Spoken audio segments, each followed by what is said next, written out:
Good morning, everyone. J'ouvre maintenant la séance.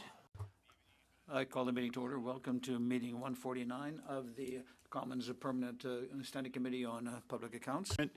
Pursuant to the standing orders, members are attending in person in the room and remotely using the Zoom application.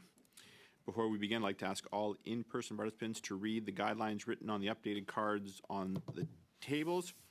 These measures are in place to help prevent audio and feedback incidents and to protect the health and safety of all participants, with special emphasis on our hardworking interpreters. A reminder to all those in person online that for the safety of our interpreters, that is very important that your microphone is muted when you are not speaking. I know that can be a bit of a challenge when you're part of a debate or questioning, I should say, back and forth. We don't debate here. We question witnesses and hear their answers. But you could just remain aware of that, please. Et puis merci à tous pour votre coopération. Thank you all for your cooperation. To be just for the chair. Conformément à l'article 108.3 du règlement, le Pursuant to Article 183 of the Standing Orders, the committee is resuming its consideration of Report 6, Sustainable Development Technology Canada. Welcome to our witnesses. Nice to have you back. It's been a while since you and your team have been in.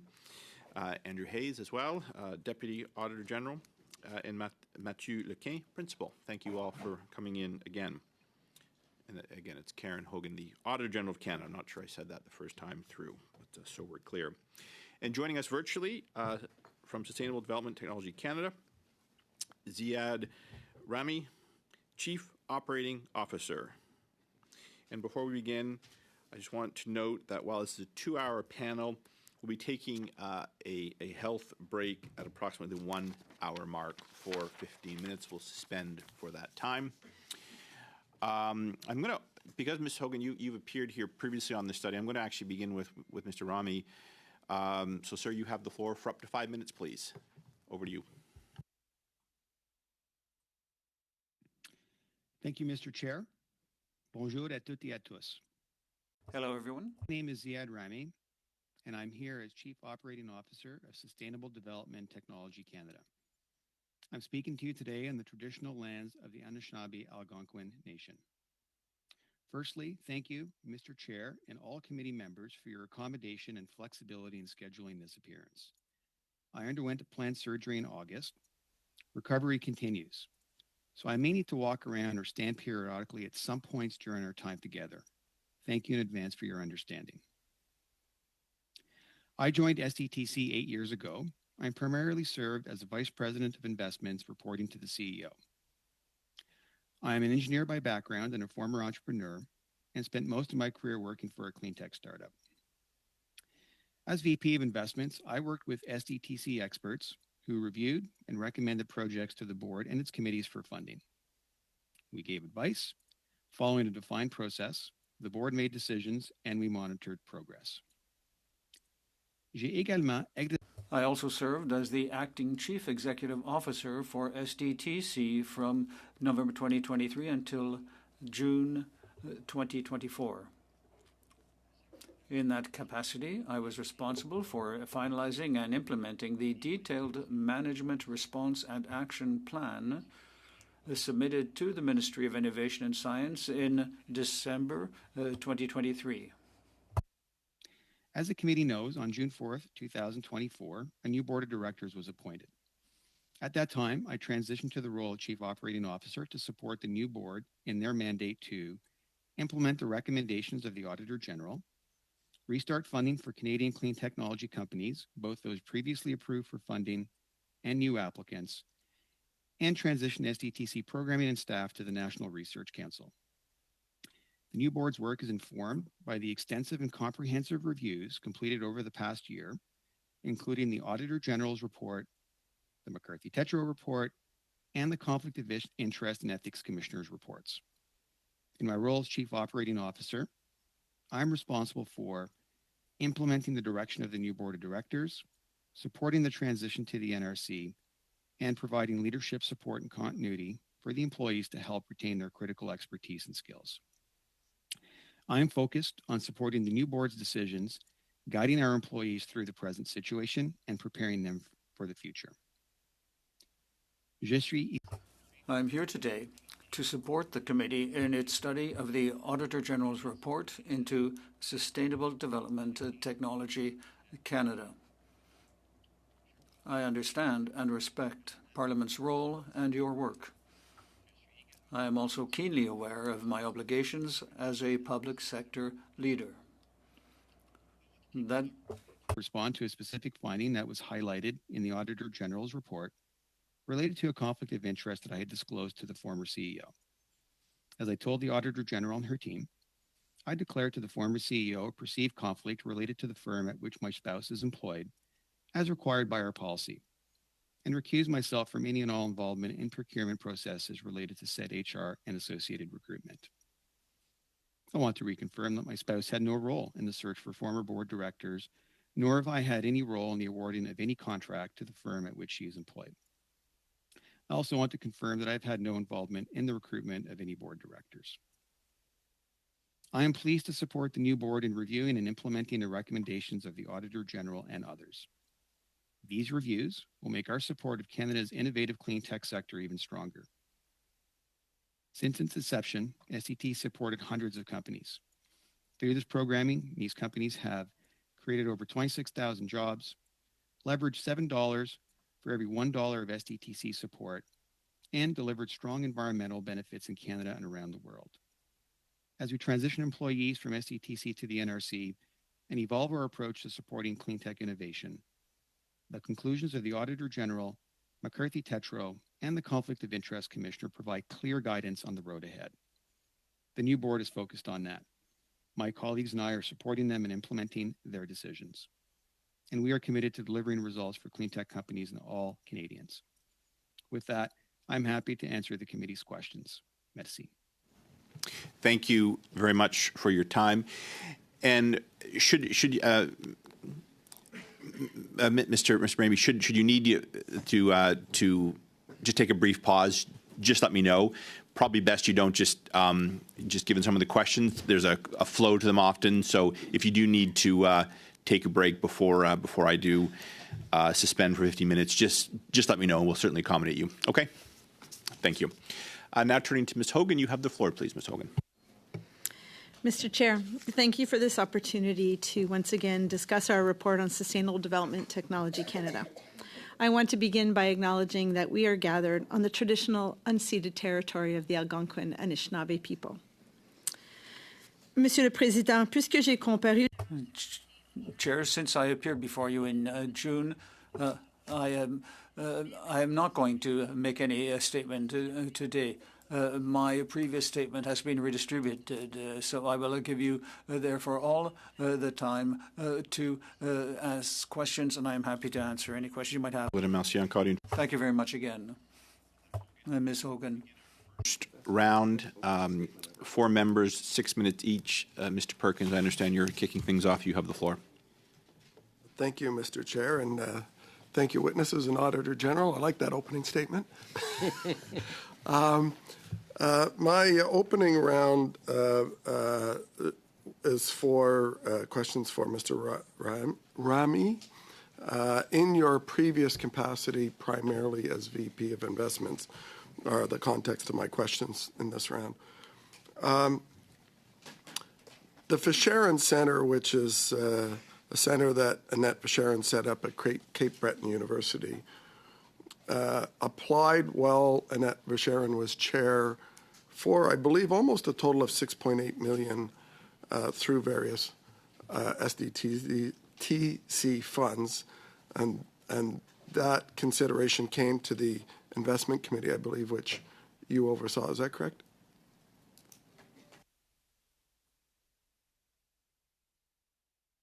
Mr. Chair, this project was never approved or even considered by the Project Review Committee. The company had applied and routine due diligence was conducted, but upon being made aware that SDTC staff had conducted due diligence on this application, the PRC removed the project from any further consideration.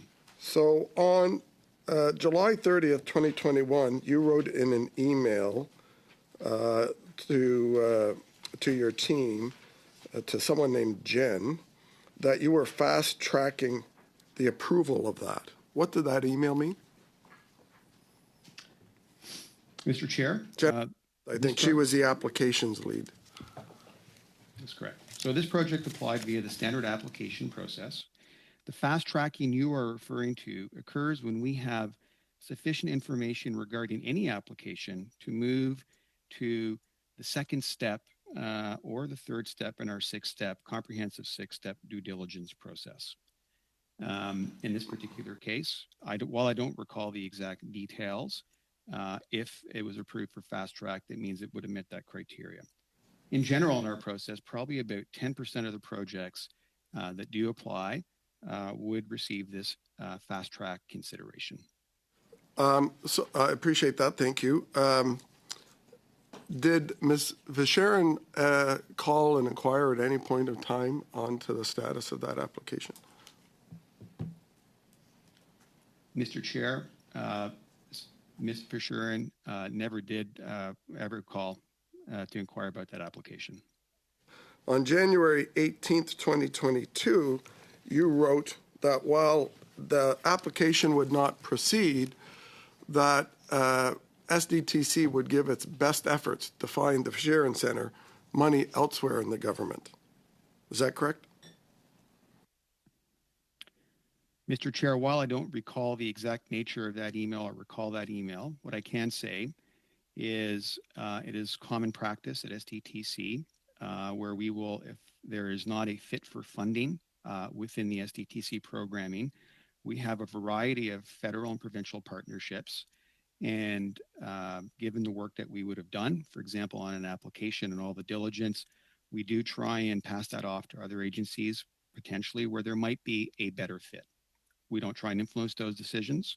It's really more a question of can we convey what we have learned and pass that off for others for potential consideration. So in essence, you act as a business development arm to find other government money for projects, including one named after the family of the chair of the board. On June 9th, 2022, a few months after that letter, the Visharan Center got $2 million from the industry department. Then it got another $2.2 million from, I believe it was ACOA, and then another $1 million from ACOA. And it goes on and on over the next couple of months, $1.4 million from DFO, for a total of almost $10 million. So did your team help secure the ISED or ACOA money in terms of directing them for the Visharan Center when it couldn't get it from SDTC? Mr. Chair, my recollection after would have been maybe after the initial round of introductions. I don't recall or remember us participating in any diligence by these other agencies. But to be fully, I'd have to look into to confirm that. But that is my recollection. But you did commit, as you said, was your standard practice to help them, and then suddenly they, over the next couple of months, got shockingly money from the ISED department where SDTC reported to that minister, and also got money from ACOA, which also falls under the industry department. So I think actually it was a pretty good, in my view, bailout to get free business development, government granting money for an entity that was set up by the chair that then went and got money, actually more money than it was seeking from SDTC in the next few months from other departments. Did SDTC charge the Visharan Center for any of those services?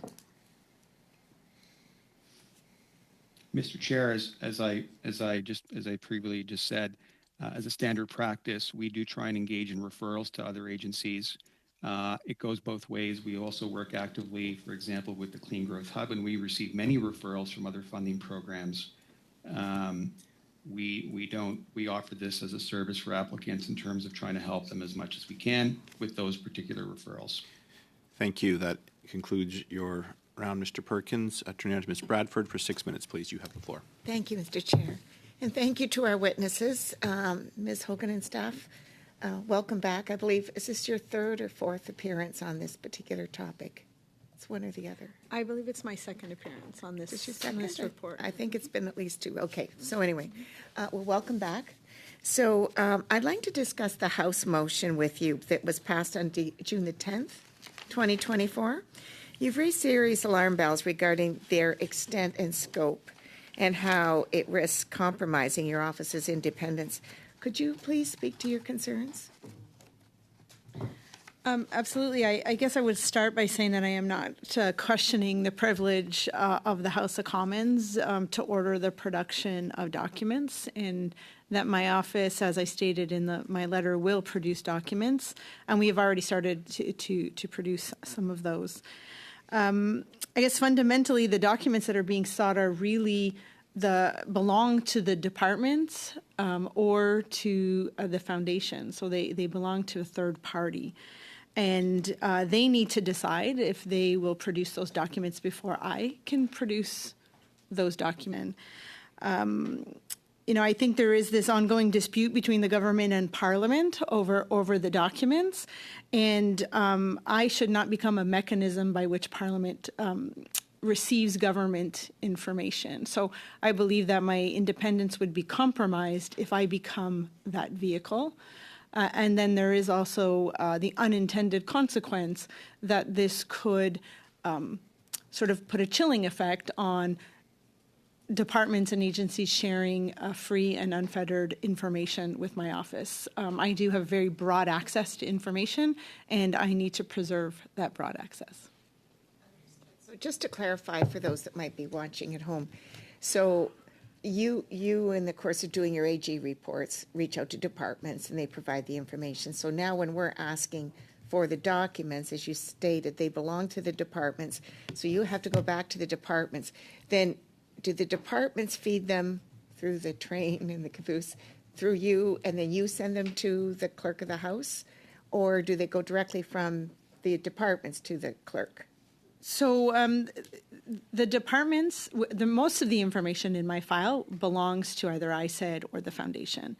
And they are the holders and the owners, and so they should decide who gets that information, and Parliament should receive all of that information from the government directly, not through me. So they should provide to the law clerk that information.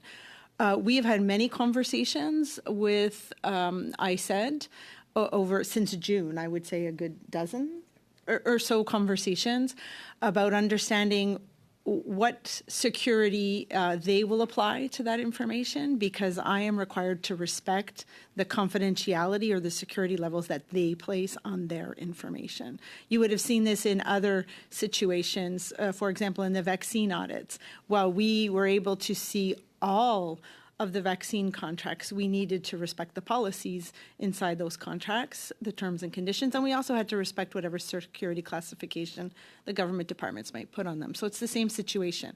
So we have been back with the department asking them to help us understand what, if any, redactions they have applied, because I am not the owner of that information, they are. So that was going to be my question, because we've heard that the documents are being received with redactions. So are those redactions coming from the department or from them, and you're acting on their instructions, or who's redacting the documents?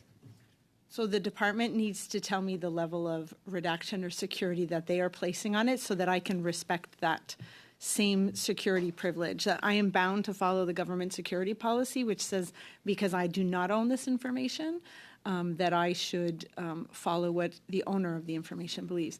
This is why I think that the Parliament should go directly to the government and not use us as a vehicle to get information that it should be receiving from government. Now, what happens if your independence and that of other agents of Parliament are compromised? Well, Parliament has given my office an incredibly broad level of access, and with that access comes the responsibility to not abuse it. I am concerned that if I do hand over information that should be received from the government, that it wouldn't be hard to then imagine ordering me to do an audit so that Parliament could receive information that they can't normally get from government. That would really impede my independence. And then, as I said, the unintended consequence that members of the public service may not be willing to provide free and unfettered access to information, which I have enjoyed and my office has enjoyed for many decades. Now, the law clerk appeared at this committee on October 21st and had comments related to the House motion, notably the constitutional challenges that may arise as a result. You've relayed your concerns directly to the law clerk. Can you elaborate on your concerns that you relayed to the clerk? So I think my concerns stem from, again, this. I should not be the vehicle that Parliament receives information from the government. They should go directly to the government. I do have, fundamentally, when I look at the order, I believe it's to get information to the RCMP. And as I have stated previously, we have a well-established mechanism with the RCMP. In fact, my office has communicated with them quite often over this. I think Andrew's been having those conversations. He can provide more information. So we have told them that we are ready to comply, and if they would like to send us a production order, we would be happy to provide them with information. When doing so, it goes to the RCMP in a non-redacted fashion. And so it is the best way for the RCMP to have access to the information they need to do their job. Thank you very much. Maintenant, c'est Madame Secrétaire Desgagnés, s'il vous plaît, pour 6 minutes. Ms. Desgagnés, 6 minutes. Thank you very much, Chair. Thank you very much, Auditor General, for being here with us today. Coming back to paragraph 44 of your report, I quote the spouse of one of the directors and hired through the company members of the administration, etc. Could you confirm to me that when you referred to one of the persons you were talking about, Mr. Ramé, in that quote? Yes? Yes, that was Mr. Ramé. And could you describe to me, I have many questions, but what role did he have in or what role was the spouse in the board of directors, and also the role of those who were appointed for the executive committee? If to understand their process, I would like to refer to 6.2 in the report, which shows that the members of the board of administration, board of directors, could be appointed in two ways, through a nomination by the government or by committee, or the being members of a council. The directors who were appointed by Bowden, could they have any influence on levels of remuneration or tasks? Or I gave the example of remuneration. Once they are members of the board of directors, they have to vote on the salary or for the president. I don't know what. No, it's just no. But the members of the executive, perhaps Matthew can answer. The members are not paid, but when there are potential candidates for becoming directors, and that they are named. But I have a very precise question. Can the board decide on remuneration for these others? No, thank you. The wife of Mr. Ramé was an associate of a firm that made recommendations on membership and the directors, and then decided on payment and levels of salary for executives. Yes, I think that the witness said that in his statement that his wife was not. This did not apply to his wife, and I don't know whether she was a member of the group that chose the directors, but she was in the same, she worked for the same business. And so there was nothing with regard to conflicts of interest related to funding. And this is an error, I think, in the report. But I agree. But I quoted you. You were talking about the spouse who was a member or worked for a company, was involved in this loop. And we already say that there were 90 cases of conflict of interest with regard to financing. And we can even see that there's been some question of financing, nevertheless, in the loop. And so I'd go back now to Mr. Rame. And can you confirm, Mr. Rame, that your wife, Catherine Rame, and she is an employee of Borden?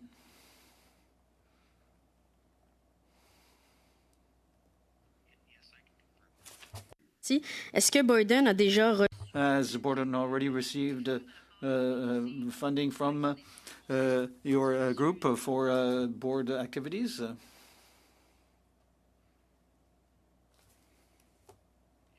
I understand the question correctly. You're asking me whether they were involved in board recruitment. Is that correct? simplement si la firme Borden Just whether Borden got any contracts from SDTC. Mr. Chair, as I would have said in my opening remarks, I did, yes, Boyden. C'est la réponse que je souhaitais. That's the answer I wanted. Thank you. Thank you. That's the response I wanted. So in these contracts, were there any, was it a competitive bidding process or was it sole source? Fournisseur unique.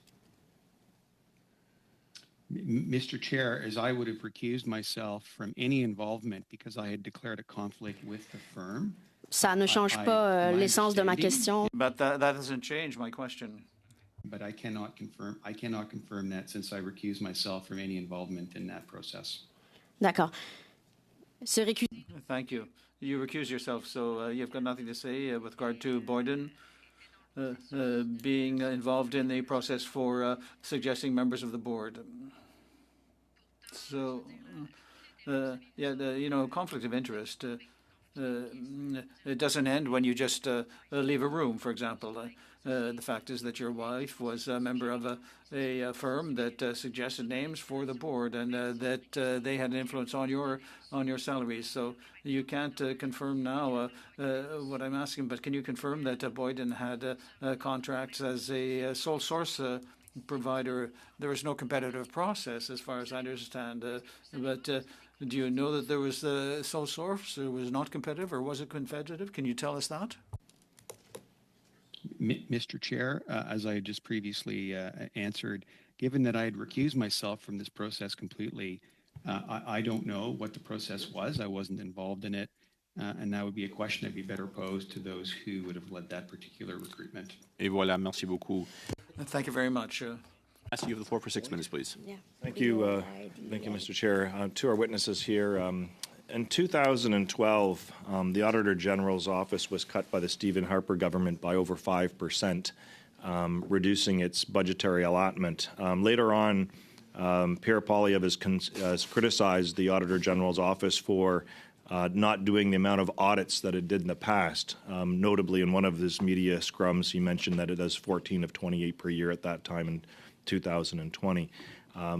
Is there any connection between your capability in this file and doing audits? I'm just curious as to what capacity your office is spending on this, and then what's the repercussions across the board. There's been other Auditor Generals who have asked for significant increases in their budgetary allotments.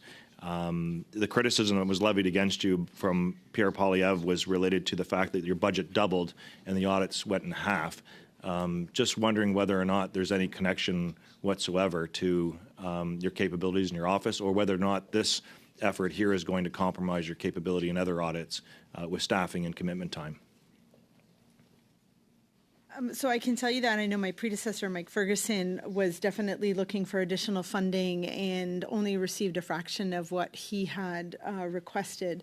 After my nomination in June of 2020, I resubmitted budget requests, and I did receive the $25 million of additional funding.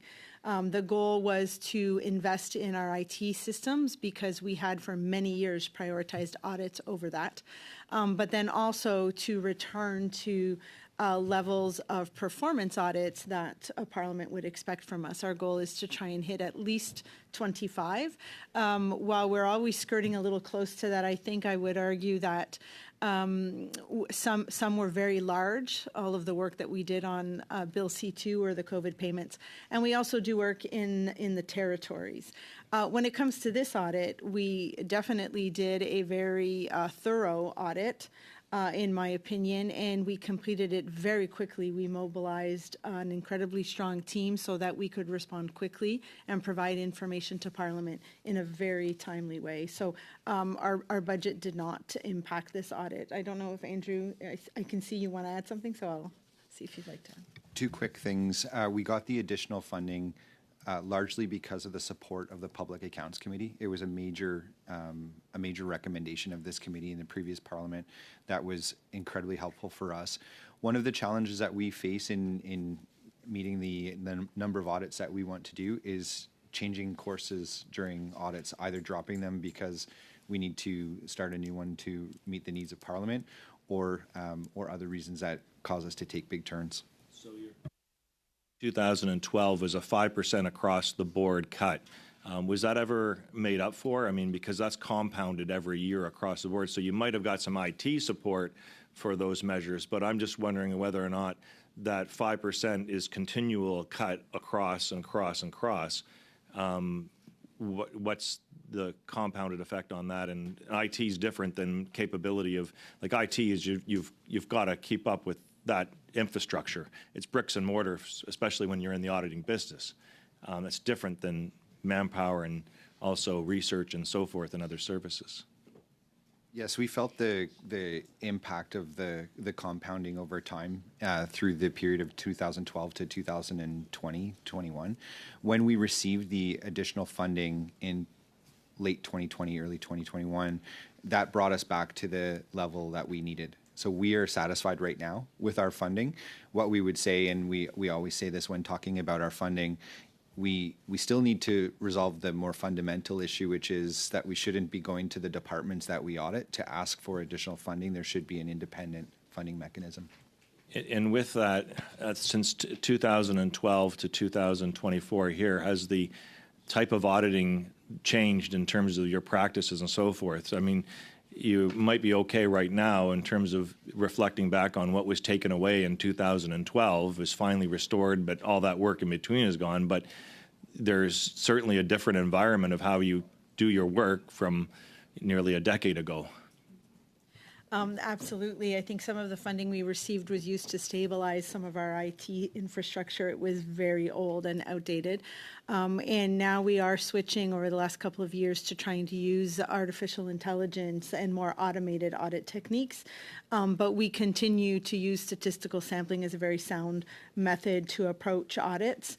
But as Andrew said, when we pivot sometimes in the middle, it has an impact, and that has nothing to do with IT or how we change our audit approach, but has everything to do to respond to the emerging needs of Parliament. Okay. And the reason I ask these questions is that the whistleblowers came to your office in 2022, and what kind of went through at that term and process to they were suggested to go elsewhere at that time. And that's really what I want to drill down here is on process and that, because the workers have had a tough time with that. And so what happened in that instance, and is there any regret or remorse or second thoughts, or is it just the process, or explain the process that moved those whistleblowers to another location? That's one of the things I've been active on, is whistleblower legislation in this House of Commons here, and also Crown copyright and release of information, so forth, to make it less burdensome on employees and so forth. Maybe you can explain that a little bit. That's important. Absolutely. I think I will ask Andrew to jump in here because he did sort of handle that personally when the whistleblowers came to us. So maybe Andrew, you can talk about the process that we took. Yes, indeed. So when the whistleblowers were engaging with our audit team, we were monitoring what was happening. We were engaging with the department, I said. And from our perspective at that point in time, there needed to be some management action. An audit can only take you so far. There needed to be management action, given the fact that some of the allegations related to governor and council appointees. We also engaged with the Privy Council office because they are responsible for those appointees. But we were monitoring all the way through what was happening. That is why in October of 2023, we decided to launch this audit. This wasn't an audit that was requested. It was an audit that we decided to do. And the other thing I will say is that while we are always concerned about the experiences of whistleblowers, and in particular, I think you mentioned the human resources sides of that, with a foundation that is more than arm's length away from the government, we are constrained in our ability to look at an audit the same way that we would be able to do it in a department. Put simply, we wouldn't be able to go in and look at the HR practices. We were limited to the four corners of the funding agreement. Thank you. I'm afraid that is the time. We will come back to you. Yes, and I allowed some additional time there for Mr. Hayes' answer. Beginning our second round, and we'll have a recess after this in about 28 minutes. Mr. Brock, you have the floor for 5 minutes, please. Thank you, Chair. Welcome back, Auditor General and your team. Always a pleasure to have you at committee. And thank you, Mr. Rami, for your attendance today. Largely, my questions in this particular round will be directed to you, Mr. Rami. Prior to your attendance today, actually, before I get to that, is this the first time that you've appeared at committee to discuss the SDTC? That is correct. Yes. So prior to your appearance today, did you receive any briefings from any other member at SDTC, the NRC, the Minister of ISED, any of his deputies or assistant deputies, or anyone in the Privy Council office or the PMO office?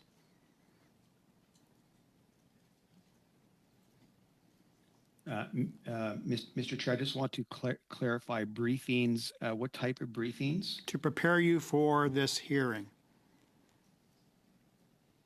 Thank you. Mr. Chair, I would have certainly have received briefings from my colleagues at SDTC. I would not have received any briefings whatsoever from, to go through the rest of your list, the NRC, anybody from the ministry, or did you say the deputy minister, or any other ISED officials? Okay, so strictly from SDTC only? That is correct. Okay. In response to one of the questions put to you by my colleague, Mr. Perkins, in the first round, I saw you deliberately looking down and reading from what appears to be notes or a document. Is that accurate? I do have notes that I prepared for myself. Okay. We would like you to table those notes to this committee. Is that something that you'd be prepared to do? I will look into that for you. Chair? Just 1 sec, please. Hold on a second. Mr. Brock, I'm going to let you continue, and I'm going to come back to you on that, please. Were these notes prepared by you or any other member of SDTC?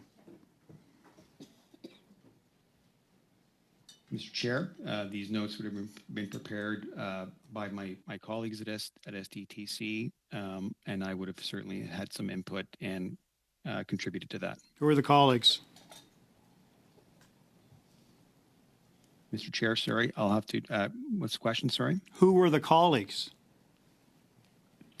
They were colleagues, the colleagues who've been monitoring the hearings that have been ongoing related to SDTC. I'd like the names, sir. I would like the names and the official title of all those individuals who've been monitoring these hearings and giving you advice and or speaking notes in relation to your appearance today. Is that something that you'll comply with? I will look into that, Mr. Chair. You indicated in your opening statement part of your role as COO is to implement recommendations of the AG report. One of those recommendations of the AG report is to recover monies that were inappropriately taken from taxpayers. We have approximately $400 million identified as misuse taxpayer funds that went to Liberal insiders. A couple of months ago, we heard from one of the current acting directors, Cassie Doyle. I put to her several questions, as did other members put to her several questions as to when taxpayers will receive their money back, and she refused to give us a straight answer. It is something I know that the Auditor General is quite concerned about.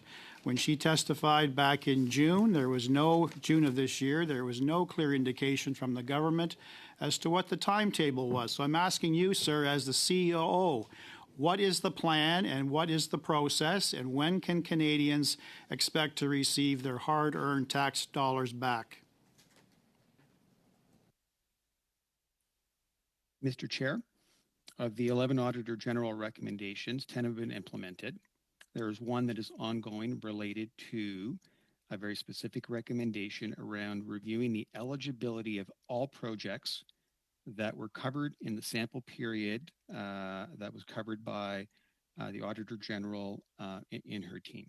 Sir, I'm not asking about the process. I'm asking about when will you answer a question, or a member of your team answer a question, as to what the process is to repay the taxpayer. When can we expect this? And Mr. Chair, just to continue, in that plan we tabled back in June, the eligibility review is targeted to be completed by the end of December. Who's doing that review? Mr. Brock, I'm afraid that is the time. We will certainly come back to you. Can we come back to the questions I put to this particular witness? Yes. So Mr. Rami, the question has been put forward. I think it kind of breaks down into two parts. If you would provide to this committee, as Mr. Brock recommended, the name of the officials that provided briefings to you would be appreciated. I don't think there's anything too out of sorts with that request.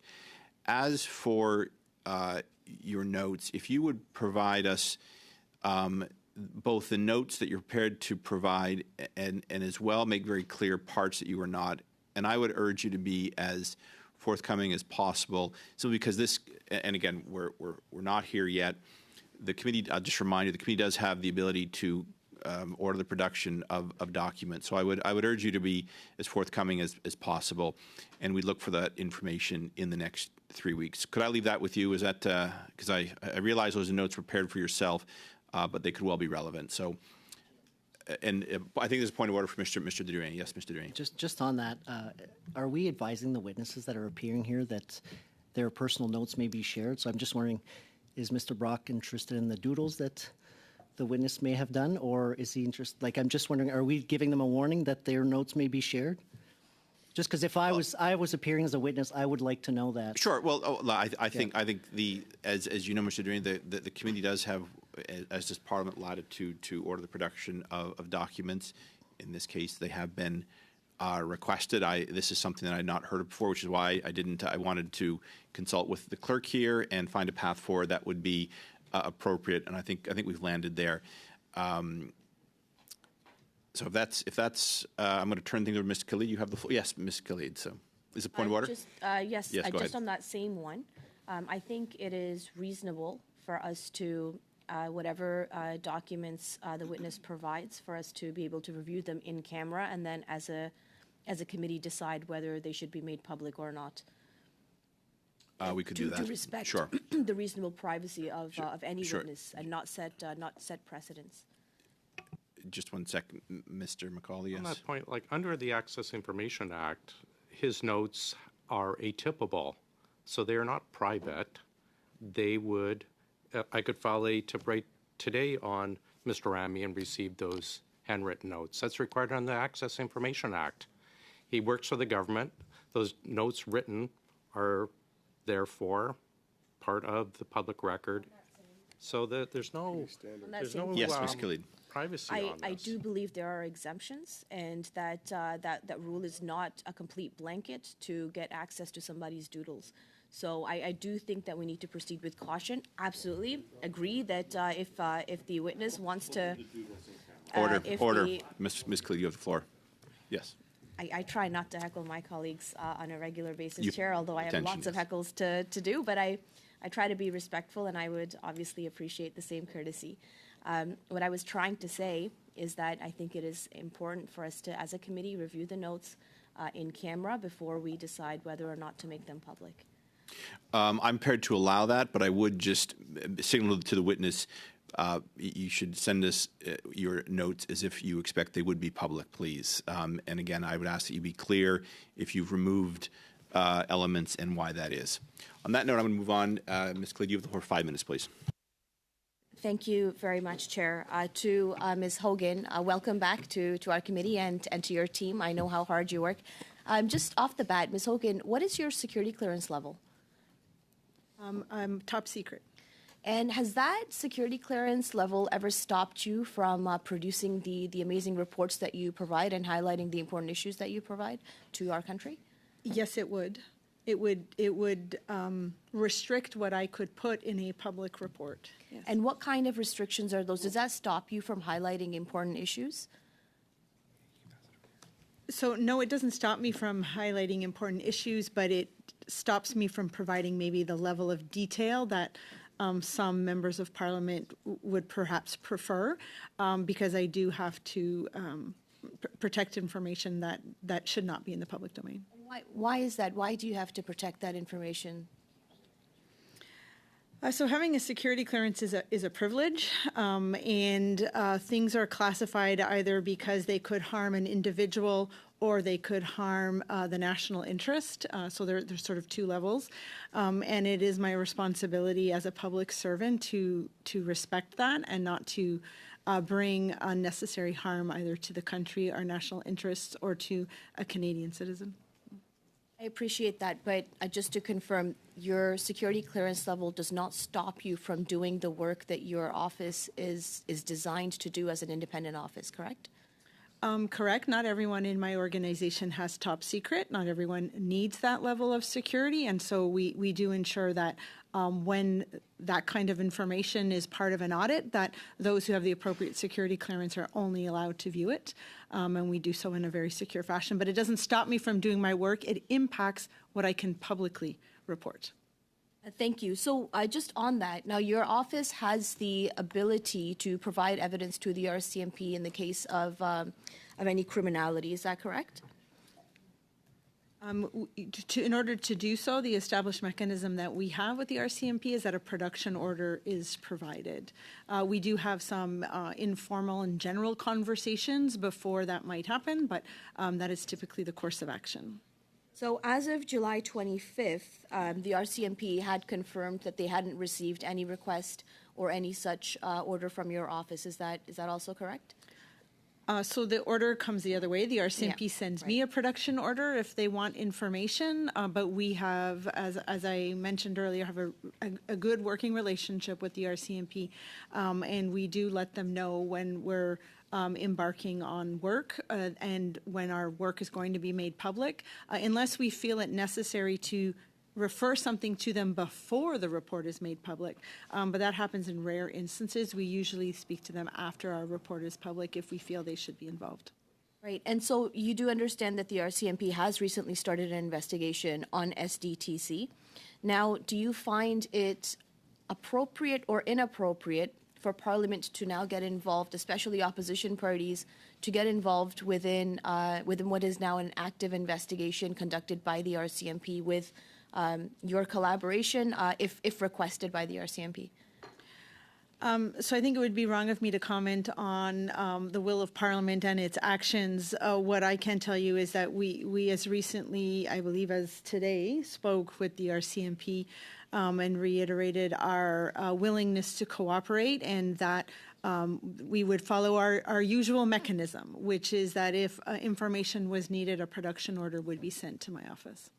Thank you. I'm just going to turn quickly to your recommendations. Now, we've heard from that current transition board that they've implemented 11 out of 12 of your recommendations, which I think is pretty good news. They're currently implementing your final recommendation, which is a project review. Can you speak to the rationale behind this recommendation? I mean, couldn't the board have just worked off of your findings rather than doing their own review? And what do you think would be the purpose of such a project review? So I do want to highlight that that was the one recommendation where the foundation only partially agreed, but from testimony from some of the current board members, and I believe that the audit team has been having conversations with some of the board members as well, they intend to fully carry out the recommendation. Why it was important was because that we did statistical sampling for a few of the funding streams, which means that we looked at a sample and found that there were clearly some organizations that were ineligible, but with statistical sampling, you then can sort of extrapolate that to the whole population. And as we mentioned in the report, we believe that there is approximately 16 other funding organizations that might have been ineligible, and it is up to management to do that kind of level of detailed work, file by file, to determine ineligibility, which is why we made that recommendation, and we feel it's important. If an organization has received funding that it was ineligible for, I would expect that the government would recover those funds, and if they do not have plans to do that, they should be transparent and open with Canadians about their plans. Et voilà, merci beaucoup. Suivant. Thank you very much. No, Mr. Diganya, 2 minutes of 30 seconds, please.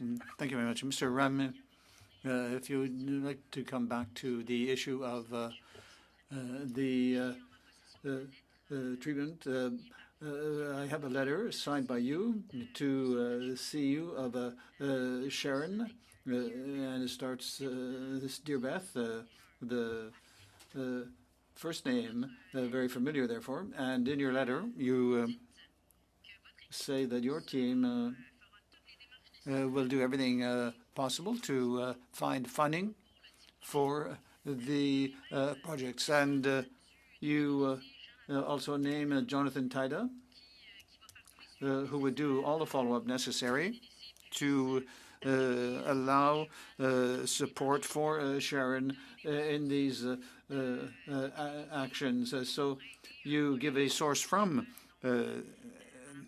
your office to help Ms. DeSharon. And is it a common practice to delegate employees to assist in projects that are not being funded by you? How to find funding elsewhere? Mr. Chair, as I would have previously said, it is a common practice for applicants who are not successful in our process. We do try and refer them to the other potential federal provincial programs that may be more suitable. Pouvez-vous me donner d'autres exemples, s'il vous plaît? Can you give me any other examples? Pouvez-vous me donner d'autres exemples d'entreprises? Can you give me any other examples? Several.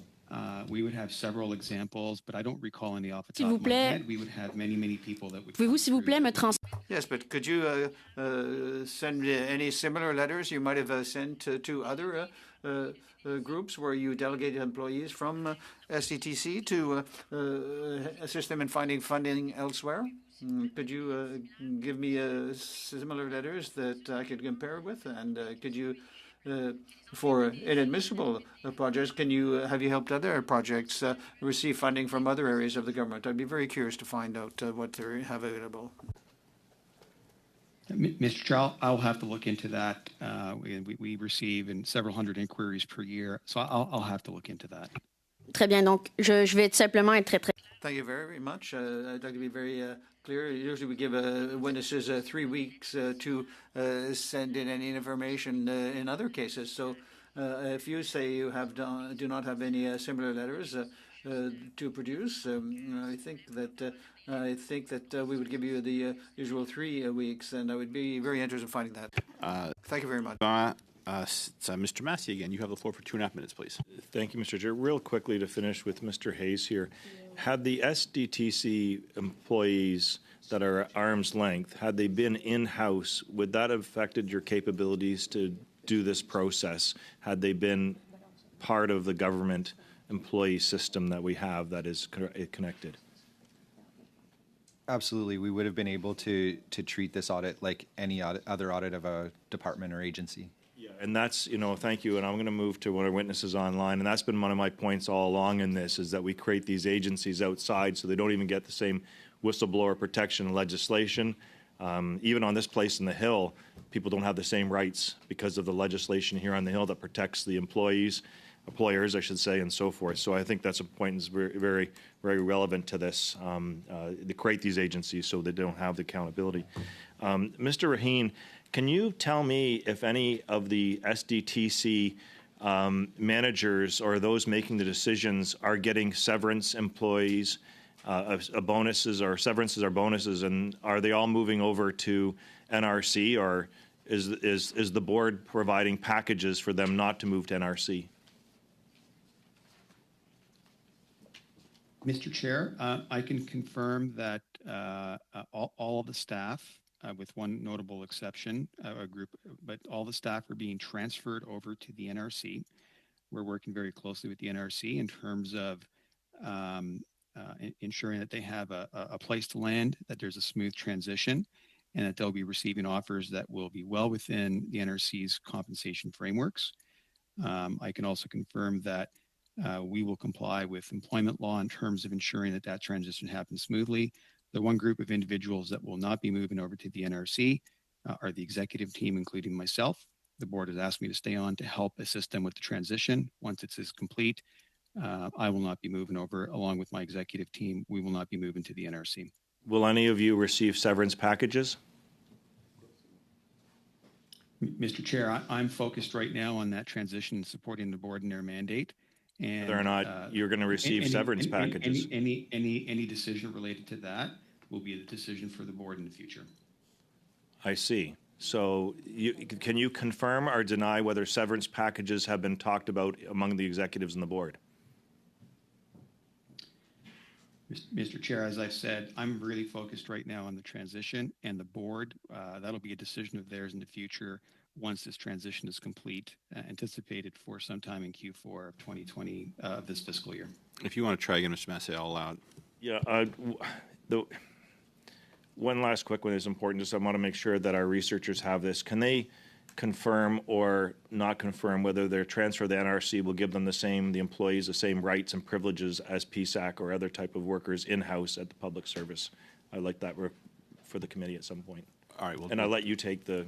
I think the chair needs to step in about the information I'm requesting. In all humility, right now, yeah, Mr. Chair, I'm not being listened to. Very good. I'm going to let it play a little longer, Mr. Massey. But your question was certainly clear, and the answer was sidestepped. But I'm going to turn now to Mr. Cooper.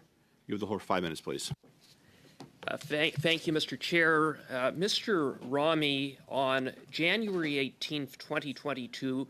You wrote to the Verscheren Center in which you stated that SDTC would, quote, give best efforts to help the Verscheren Center secure funding.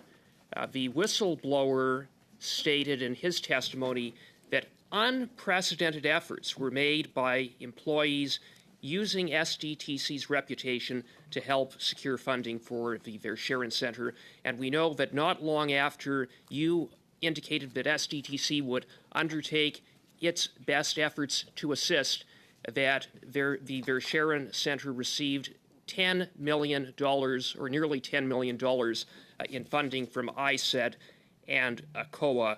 So how is it possible that you thought it was appropriate to use taxpayer-funded resources at SDTC to help secure funding for the chair's personal vanity project? Mr. Chair, as I would have previously said, we do have a common practice for applicants who don't make it through our own process. We try and refer them to other funding programs, whether federal or provincial, and we try and assist in that referral process. I don't recall the specifics. Yeah. My recollection Well, sir, is we with did the not- greatest, once the referrals were done- Mr. Rami, I appreciate that there is a general practice or a general process, but this was not a normal application. It was an application from the Verscheren Center named in the name of the chair. It was her vanity project. She served as a director. Staff flagged the funding request for $6.8 million from SDTC to be in a conflict. So if that's a conflict, isn't it also a conflict, or gives rise to the perception of a conflict for SDTC to say, well, we can't fund you directly, but we're going to be the agent of the Verscheren Center to help secure funding from other government departments and agencies? Mr. Chair, again, we assisted with referrals. Once those referrals were done, my recollection is we were no longer involved in any other application or diligence or whatever it may have been. The whistleblower said that unprecedented efforts were taken to help secure funding, and that would be supported by the fact that you confirmed that SDTC did provide assistance, and then, just by coincidence, $10 million arrived at the Verscheren Center from none other than the Department of Industry, from none other than ACOA, which also SDTC, just by coincidence, falls under that department as well. So are you disputing what the whistleblower stated in his testimony? Mr. Chair, just to repeat what I've said, we have a referral process. Once that referral is done, we're not involved in any of the decisions. I don't understand, and I would like you to explain, because you wrote the letter, that if there's a conflict of interest to fund the project because it's the chair's vanity project, wouldn't the obvious thing to do to walk away entirely from the Verscheren Center, as opposed to saying we're going to take our best efforts and then direct staff to assist in helping secure funding to that project? Again, Mr. Chair, to repeat my answer, do you not see the conflict? Do you not see the perception of a conflict? I mean, this is an organization that is riddled with conflicts, so many conflicts that within hours of the Auditor General's report, the minister shut down SDTC. Do you not see the conflict or the perception of a conflict with what you wrote when you said, we're going to help you even though we're conflicted to actually fund you directly? We're going to do indirectly what we can't do directly? Mr. Chair, our role wasn't to provide funding. We provided but to act as an agent of Annette Verscheren's vanity project, after which she got $10 million from the very same department that SDTC fell under industry. No, again, Mr. Chair, to repeat my answer, we weren't involved in the decision making at all. We wouldn't participate in that. So you don't see a conflict. No wonder this is such a mess. It's all about helping insiders at SDTC will leave the room and get funding for a company. Well, we can't fund the chair's accelerator directly, but we'll go around and we'll help them behind the scenes. And Thank you, it's really Mr. unacceptable. Cooper. And to finish up this round, and then we'll have a recess for 15 minutes. Ms. Yip, you have the floor for 5. Thank you, Chair. And I'd like to thank the witnesses for coming today. Mr. Rahami, would you like to finish any comments, as I don't believe you were given an opportunity to answer the questions? Mr. Chair, no, we can proceed if you have any questions for me. I'm okay. Okay. So I'll turn to Ms. Hogan, and just picking up on my colleague Ms. Khalid's questions, do you have any expectations with regards to the outcomes of this project review? You're talking about the recommendation where we ask the foundation to review all of their projects. I expect that they will identify that there are other organizations that were ineligible, and that they would then take those we identified as well as these others and make a decision with Innovation, Science and Economic Development Canada about whether or not any funds need to be recouped, and if not, make that very clear and transparent to Canadians. Thank you. Mr. Rami, you've taken the top job at SDTC after longtime CEO Leah Lawrence resigned amid scrutiny of SDTC management and governance. You've been the VP of Investments since 2017. Can you speak to this previous role in the organization? Yes, Mr. Chair. As VP of Investments, my primary role was to manage the process related to receiving applications, screening those applications, and then for those that would make it through the initial screening, conducting the detailed due diligence process, receiving proposals, detailed due diligence process, and then working with staff to synthesize those recommendations and bringing those forward to the project review committee for a review, and for those that passed recommendation ultimately to the board for approval for funding. Have you made any internal changes since being appointed as interim CEO? So I was appointed as acting CEO, as I just said in my opening remarks, in November of 2023. My top priority at the time, two priorities. One was to support staff and ensuring that they had a very safe and healthy work environment. We were very focused on implementing all the recommendations that were provided to us by ISED in the management response and action plan. Many which are now implemented and running in terms of enhanced, processes, et cetera. And of course, the third priority in terms of ensuring that the organization fully cooperated with the examinations and reviews that were underway through that period of time. Otherwise, we did not make any substantial changes to the organization, other than, again, implementing all those recommendations that came through. And since June, in addition to all that, supporting now the new board in implementing their mandate, as well as all the recommendations provided by the Auditor General. Okay. We know that the revised contribution agreement between ISED and SDTC mandates important changes within the organization, notably strengthening the conflict of interest. Can you speak to how you're implementing change within the organization in the link with the revised contribution agreement? Thank you, Mr. Chair. So many of the changes to the contribution agreement would have revolved around enhancing a lot of the oversight provisions. So you mentioned, for example, conflict of interest. There would have been enhanced reporting mechanisms from SDTC to ISED regarding all aspects of the contribution agreement, better clarity on ISED's role at board meetings, and enhanced oversight of the auditing functions. Many of these would have flowed from the management response and action plan.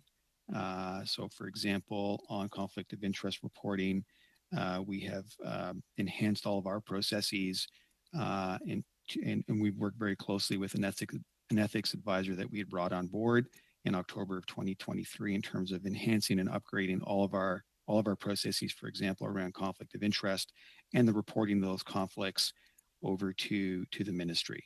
And so that's one example.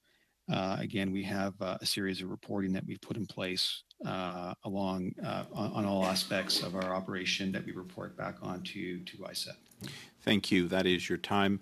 As I said, I'm going to suspend this meeting for 15 minutes. We'll come right back at 12:30. Thank you.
I'm going to bring this meeting back into order. We're going to get through two more rounds as we've been doing. And to kick things off, Mr. Perkins, you have the floor for 5 minutes, please. Thank you, Mr. Chair. This round, I'll be posing the questions to the Auditor General and your team, if that's okay. In your opening statement, you mentioned that the documents that you have in the government's production order, all documents that departments have. So, in essence, those departments can and should be turning those over as part of the production order. Is that correct? We have documents from many different entities, but the bulk of what we have in our file is either from the Foundation or Innovation, Science and Economic Development Canada. And so, yes, the Parliament should be receiving government information from the government. And most of those documents, as I understand it, there's over 10,000 pages that have been redacted, not complying with the order.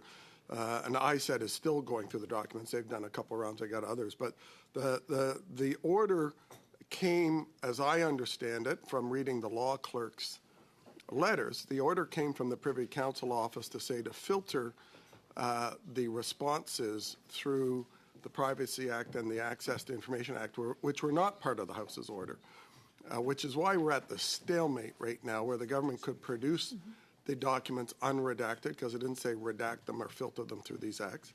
They could provide it and get on with the stalemate. So could you tell me who in the Privy, as a recipient, your office as a recipient of that direction from the Privy Council office, who in the Privy Council office wrote that letter? So I have received absolutely no direction from anyone at the Privy Council office. My desire to comply with the government security policy, which is a requirement of my act, means that I have to go to ISED and say, you own this information. How are you treating it?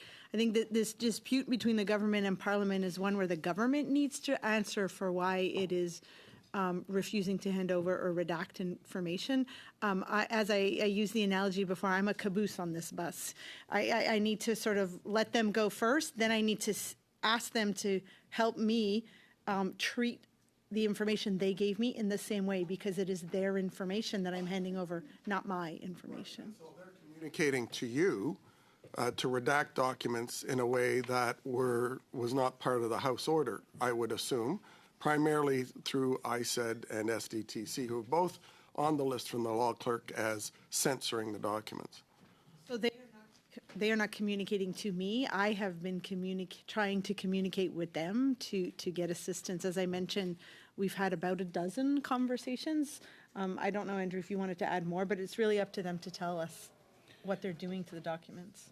Yes, since June, we've had about 12 conversations with ISED officials to figure out the protocol as to how to treat these documents. We will end up getting direction from ISED, but as you mentioned, that's going to be on the basis of the decisions that they have made on those documents. Which ISED officials could you table the list with the committee?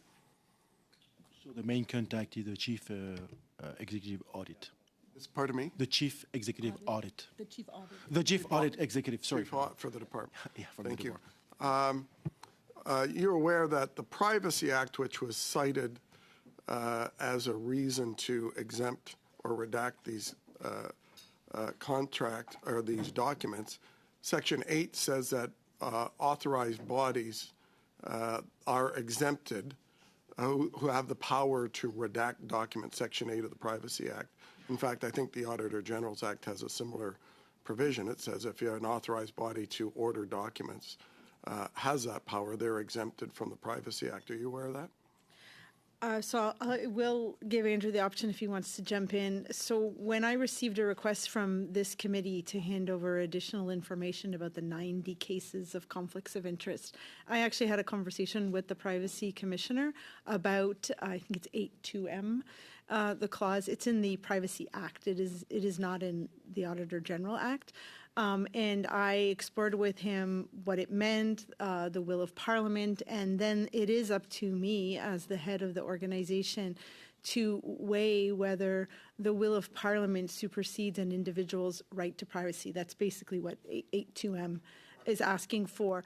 When I looked at most of the information I provided, it is information that you can provide, you can find in the public domain, and hence I provided that table to the committee and cited that letter. But I also felt it important I'm just short on time. to tell. I also felt it important to let everyone know that I was handing over that So information. in your opening statement, you acknowledged, as everyone does, the 400-plus year right of Parliament to ask for documents, and if they're unredacted, they're unredacted. That's a long-standing parliamentary right. Is it not true that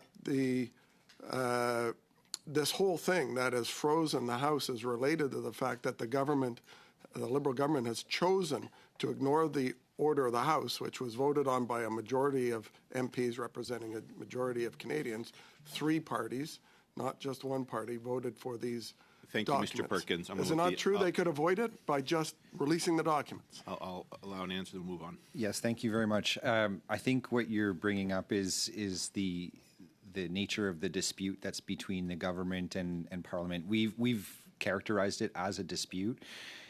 Quite frankly, for us, we feel like we're in the middle of this, but it's really the government that should be accountable for the decisions to redact or refuse to provide documents. Thank you very much. Mr. Duray, please, you have the floor for 5 minutes. Merci beaucoup. Et à titre d'information. Thank you very much, and for your information, we agree with the decision of the chair, and I think that we should be able to continue with the business of Parliament. Thank you very much, Auditor General, for being here with us. I often hear recovery of funds. When I talk to people, is that really realistic? And in one of your recommendations, for example, you suggested that you should review the criteria for visibility for receiving fundings. But what I can see is how can you decide whether or not a business is eligible for funding? And I don't see how a judge might say, for example, that this is an error to give them funding unless the business had received other documents or explained its eligibility. Perhaps it misrepresented itself to the foundation. How could the government recover any funds in this type of case? Have you identified anything or similar within the foundation? There are legislative measures, but for the government, for the federal government to recover funds, and this is in federal law, the fact that it's a foundation, I think this is a challenge. But first of all, you have to identify who is not eligible and decide what measures could be adopted. And generally, there's an agreement, and this is a challenge that the foundation has to deal with. But the agreement between the government and the foundation is that if the foundation provides funding to a business or a client that was not eligible, that money should be recovered. There should be some way to recover the money, and there is that mechanism. And what the foundation does with these businesses, that's up to them to decide. But if there is not respect for the funding agreement with the foundation by a business, the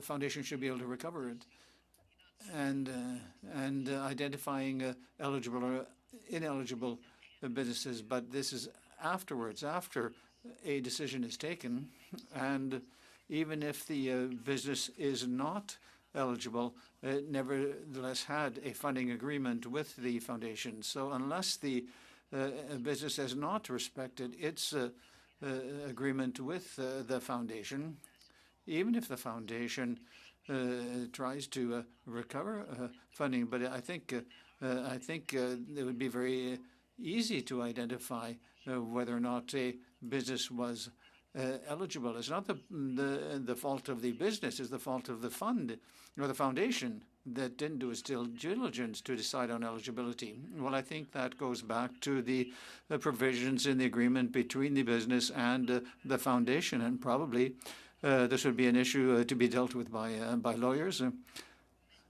But our opinion is that if a business receives funding when they are not eligible, there should be a way of deciding what to do and whether or not there should be a recovery of the funds. So this would probably be a third party that should have to be involved, and a power would be delegated, and there should be a respect for the agreement. The foundation, in your opinion, based on your review, are there funds from the government that have not been recovered, or I don't have any list of any legal decisions or reviews, but there is a mechanism between the government and the foundation for recovering funds. And year after year, when there is a request for increased funding, there could be money refused or denied because that could be considered to be a part of the recovery. And with regard to the building, it's the business, it's really up to the foundation to recover the funds in some way. So the money that I was supposed to get and I haven't received yet, I don't know if that would be seen by the public as a real way of recovering funds, just denying new funding. And I think that this is seems to be what's been happening here. So with regard to your recommendation to the foundation to review eligibility criteria and for the recovery of funds, you've talked about sampling, and based on that, I think that you said that they should review all contracts because we suspect that if there is X amount of funding or X number of cases of ineligible funding, there are probably others. And have you seen any action in that regard, or in our report, the foundation has said that it is partially in agreement with our recommendation, and there are new members of the board who have been responsible for the transition, and they have decided to review all the files. Our sample, I'd like to come back to the fact that we have a 90% confidence rate with our sampling. So there are at least 16 or about 16 cases of ineligibility. So thank you very much. We'll go back to our next person. Ms. Degagné, 2 minutes, 30 seconds. Thank you very much, Mr. Drouin, for your question, because you've just shown what I've already shown in the past, that there are millions of dollars, tens of millions of dollars at least, that have been spent that we'll never get back. Thank you very much, Mr. Drouin. And so coming back to certain projects for ecosystems, for example, which is almost a secret because it wasn't even on their website. And you noted that in your report that there were exchanges between the ministry and that there were a number of challenges with this issue. And the ministry showed cases of nonconformity and problems with the administration. So I'd like you to confirm that. Yes, very right, very much so. And you, Mr. Ramy, you're responsible for investments. What did you do with regard to the concerns raised, and why were these recommendations or concerns not taken seriously? Mr. Chair, I believe this is in reference, correct, to the ecosystem stream. That's the question. Oui, monsieur. Yes, ecosystems. Yeah. So those we funded 2 projects under the ecosystem streams. It was a pilot stream, It was primarily directed from the CEO's office. Myself personally, I didn't have almost no involvement in the diligence that we ran for those. Attendez, excusez-moi. We certainly accept the Auditor General's conclusions Okay. that they were Super. out of compliance Merci. with contributions. Vous étiez... Thank you. But you were Vice President of Investments, and you had nothing to do with the investment process. Mr. Chair, the ecosystem streams was a pilot stream that was established out of the CEO's office, and that was primarily run by our ecosystems team, not the investments team. C'était l'idée de Madame Lawrence. It was Ms. Lawrence's idea, and Ms. Lawrence received. Was she aware of the concerns from the ministry with regard to? Did she? What was her action, if any, with regard to these concerns? Mr. Chair, I don't recall. I'm not sure what kind of communications would have taken place regarding that. I refer to the report. I do know there were some concerns that were raised.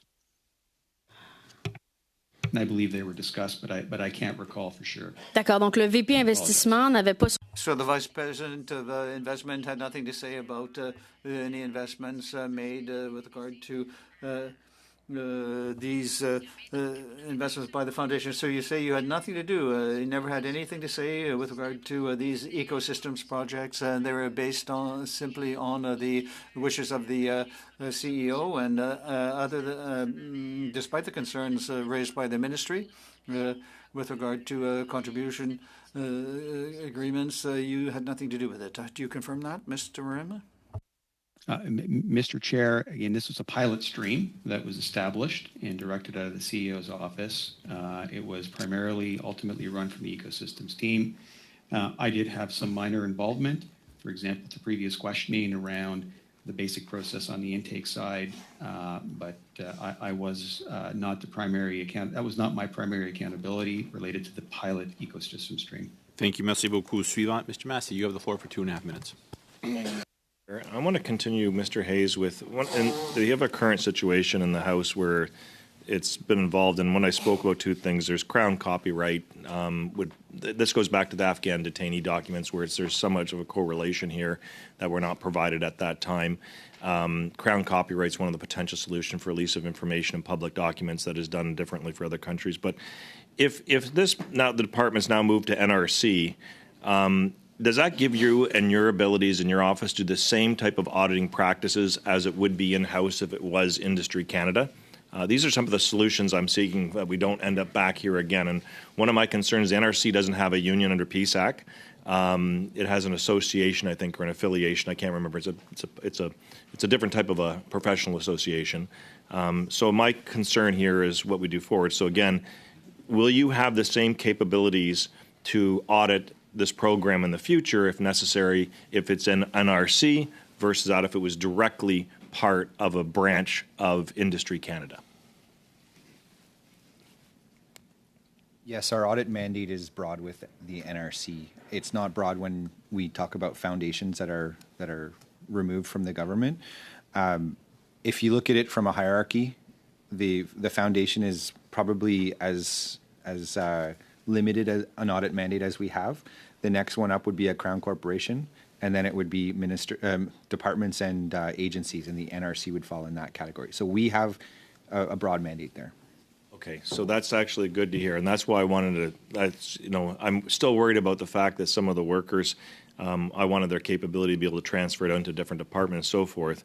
But that's really the end of my question, Mr. Chair, is that I just want to make sure that if going forward, the Auditor General program could do the full complement of auditing necessary that it couldn't do, and so we can have the clear distinction when we create these kind of organizations outside the gravity of Parliament. Thank you. You still have some time left, sir. I'm good, thanks. Okay, very good. Up next, Mr. Nader, you have the floor for 5 minutes, please. Thank you, Chair, and through you, Chair, thank you to our witnesses for joining us this afternoon. I want to begin with you, Mr. Ram. In response to a previous question from Mr. Massey, you were asked about whether there had been any discussions about severance or exit payments for executives. You really didn't answer it, so I'm going to give you one more opportunity. It's a fairly yes or no question. Have there been discussions about severance or exit payments? Once again, Mr. Chair, as per my previous answer, I'm very focused right now on helping the new board with its transition. Sir, I'm going to stop you. It's a yes or no question. Have there been discussions, yes or no? Mr. Chair, that'll be a decision of the board in the future. When No. Under in our system, a refusal to answer can constitute a contempt of Parliament. So I'm going to give you one more opportunity to answer a very simple question. Have there been conversations, yes or no, regarding severance or exit packages for executives at SDTC? It's a yes or no question. You're required to answer. Mr. Chair, I have clarified the terms of my employment till the end with the new board, and that'll be a question that's better directed to the new board. So I'm just going to note on. They decide on my compensation, not me. Sir, you failed to answer. I'm not going to dwell on the issue, but it's a clear failure to answer a question that was duly put, and it requires a yes or no answer. I want to go to the amended contribution agreement that was signed between SDTC and the Government of Canada. Would it be possible for you to give us a line-by-line analysis of what changes were made between the previous and the current contribution agreement? Mr. Chair, I believe so. I'll have to look into that, but I believe we can do that. Okay, I look forward to receiving that. Who within SDTC approved the changes to the updated contribution agreement? The final approval authority, Mr. Chair, would have been the new board. So the current three-person board? That is correct. Great, thank you for that. I would like to know, were there any projects that were previously ineligible that would now be eligible under the new contribution agreement? Mr. Chair, with regards to any of those projects that were found ineligible as a part of the OAG sample, as per the recommendation, the new board has put in place a process for reviewing all the projects in her sample period. The review of those particular projects is still in progress, so I don't have anything to report to you at this particular time. I just want to back up on that a little bit, because the question was, with the changes in the contribution agreement, would previously ineligible ones now be eligible based on the changes in the contribution agreement, and vice versa? Those that were eligible, would they now? Are there any that would be now ineligible?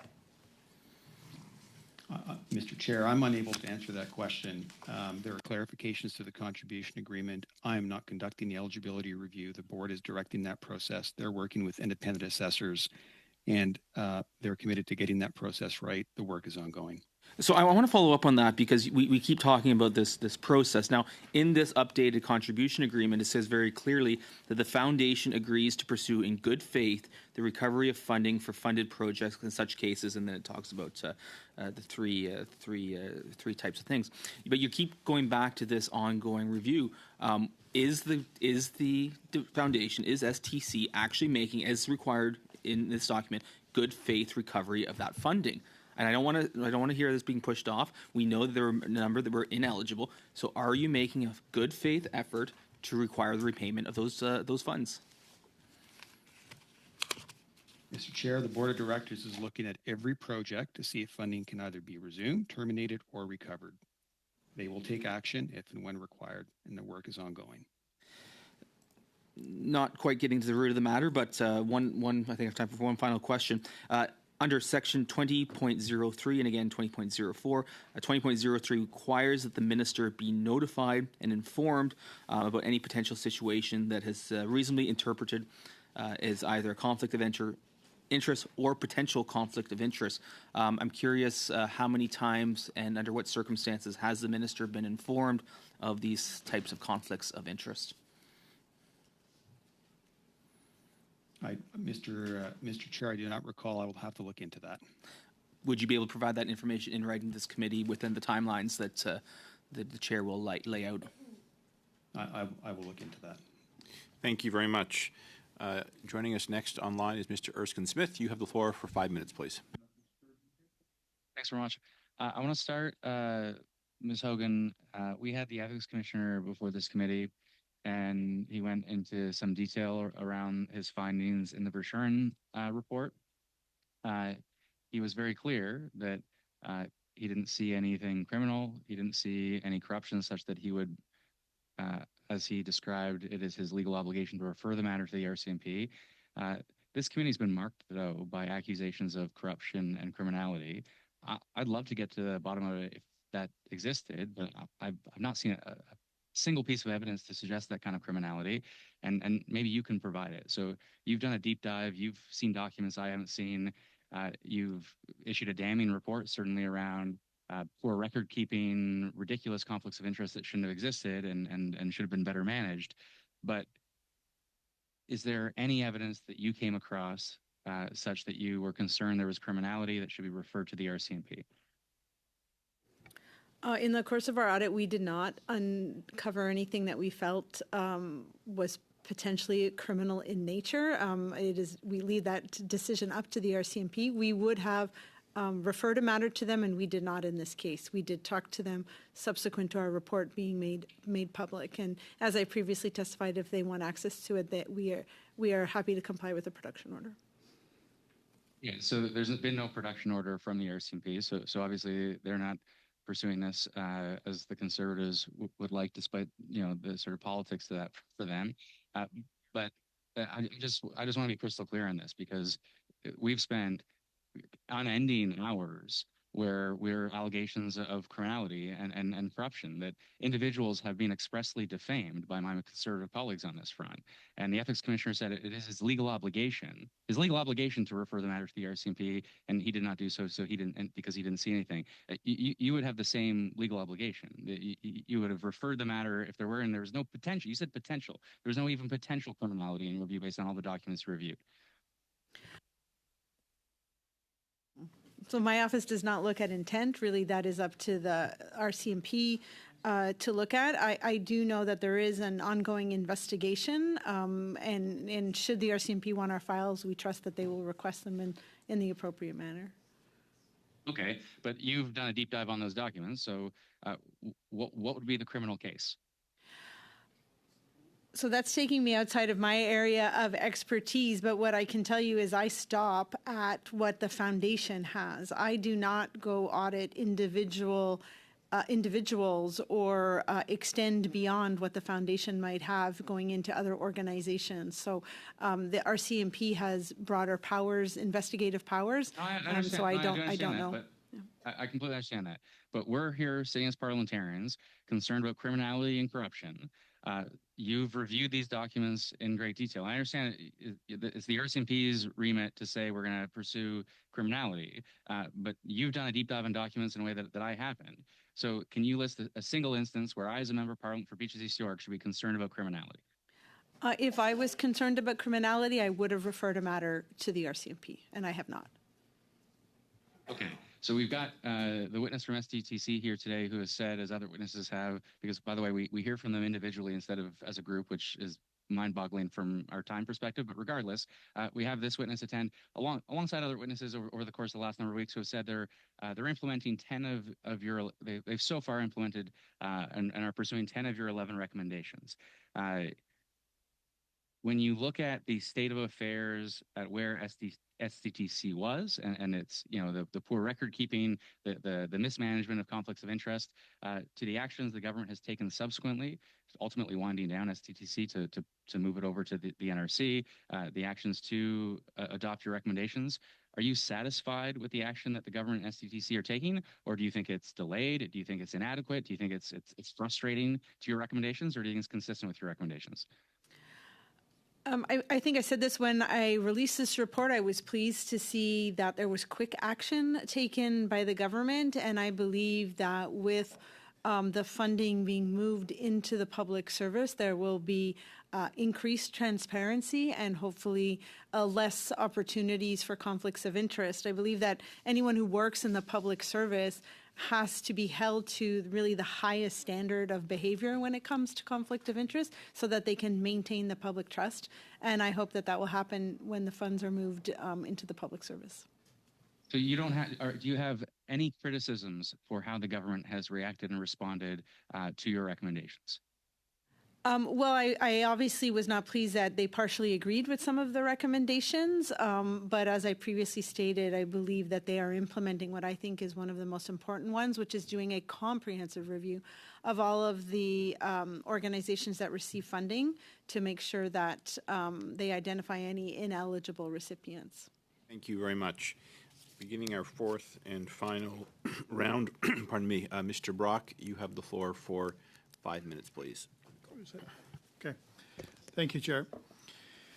I didn't think I had to use some of my 5 minutes to educate some Liberal members on your particular role as an Auditor General. You're not criminal investigators. You've never been set up as a criminal investigator. So your ability to detect potential fraud or other acts of criminality in relation to what has transpired under the SDTC is not your mandate. Just like the Ethics Commissioner, if it's blatant, if there's an abundance of evidence, as you've indicated, you can make that referral. But the fact of the matter remains, despite the best efforts of Mr. Erskine Smith, the RCMP have confirmed an ongoing investigation. Whether or not they ask for a production order from your office remains to be seen. But the fact that they haven't doesn't necessarily mean that they won't. And I think that's the message that needs to come through to Canadians watching this. It is an ongoing investigation. They've also confirmed that they've received documents from the House of Commons in relation to the House order, but they've been heavily redacted, which is precisely why government and the House of Commons has come to this gridlock because of government's failure to produce all unredacted documents to the House, which can then be used by the RCMP as they see fit. Whether they look at it or not, that's entirely up to them. But in relation to the potential criminality here, Madam Auditor General, and I want to remind Canadians, we're talking about potential fraud and breach of trust. Fraud is defined in the Criminal Code under Section 380 as follows: everyone who by deceit, falsehood, or other fraudulent means, whether or not it is a false pretense, defrauds the public or any person of any property, money, or valuable security is then guilty of an indictable offense, depending on the value.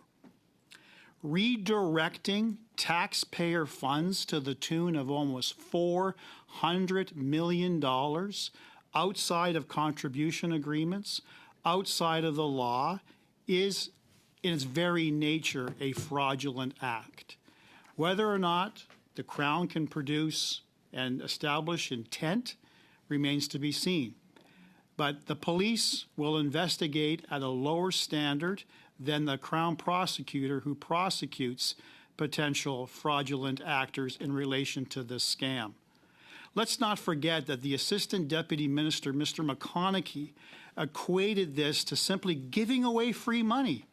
It was the equivalent of a sponsorship-type scandal. That is how massive this scam, this fraud, this crisis, this issue that is now bogging down the government operations in the House. To ask you one final question, all of this could go away if the government simply complied with the order of the House and released all the documents pursuant to that order. Would you agree with that, Madam Auditor General? I think, as I've previously said, this dispute between the government and Parliament is one they need to answer for and they need to resolve. I am, complying to the best of my abilities with the order, but ultimately the information resides and is owned by the government. Simple. This is hypothetical. If the government continues to refuse to release the documents, we have continued deadlock. If the government complies with the order, we can get back to the business of doing government. It's a binary option. It's a binary choice. Would you agree with that? The options the government has, comply or not comply. Again, I think that it's up to the government to answer for why they are redacting or treating the information that the way they are. Right. Okay. Now to Mr. Ramey. Have you been contacted by the RCMP? Mr. Chair, I have not been contacted by the RCMP. Has anyone at SDTC been contacted by the RCMP? Mr. Chair, as far as I'm aware, no one at SDTC has been contacted by the RCMP. How about the current board members? Mr. Chair, as far as I'm aware, none of the current board members have been contacted by the RCMP. Okay. And I think you've indicated this, Auditor General. I want to confirm again, you've had some conversations you've indicated with the RCMP, but they have not directly asked for anything specific. Is that correct? Or asked for any further interviews with you? Is that accurate? You are correct. We do speak to them on many files, but on this file, we've had regular conversation and we have not received a production order. Thank you. I'm afraid that is the time, Mr. Brock. Turning now to Ms. Bradford. You have the floor for 5 minutes, please. Thank you, Mr. Chair.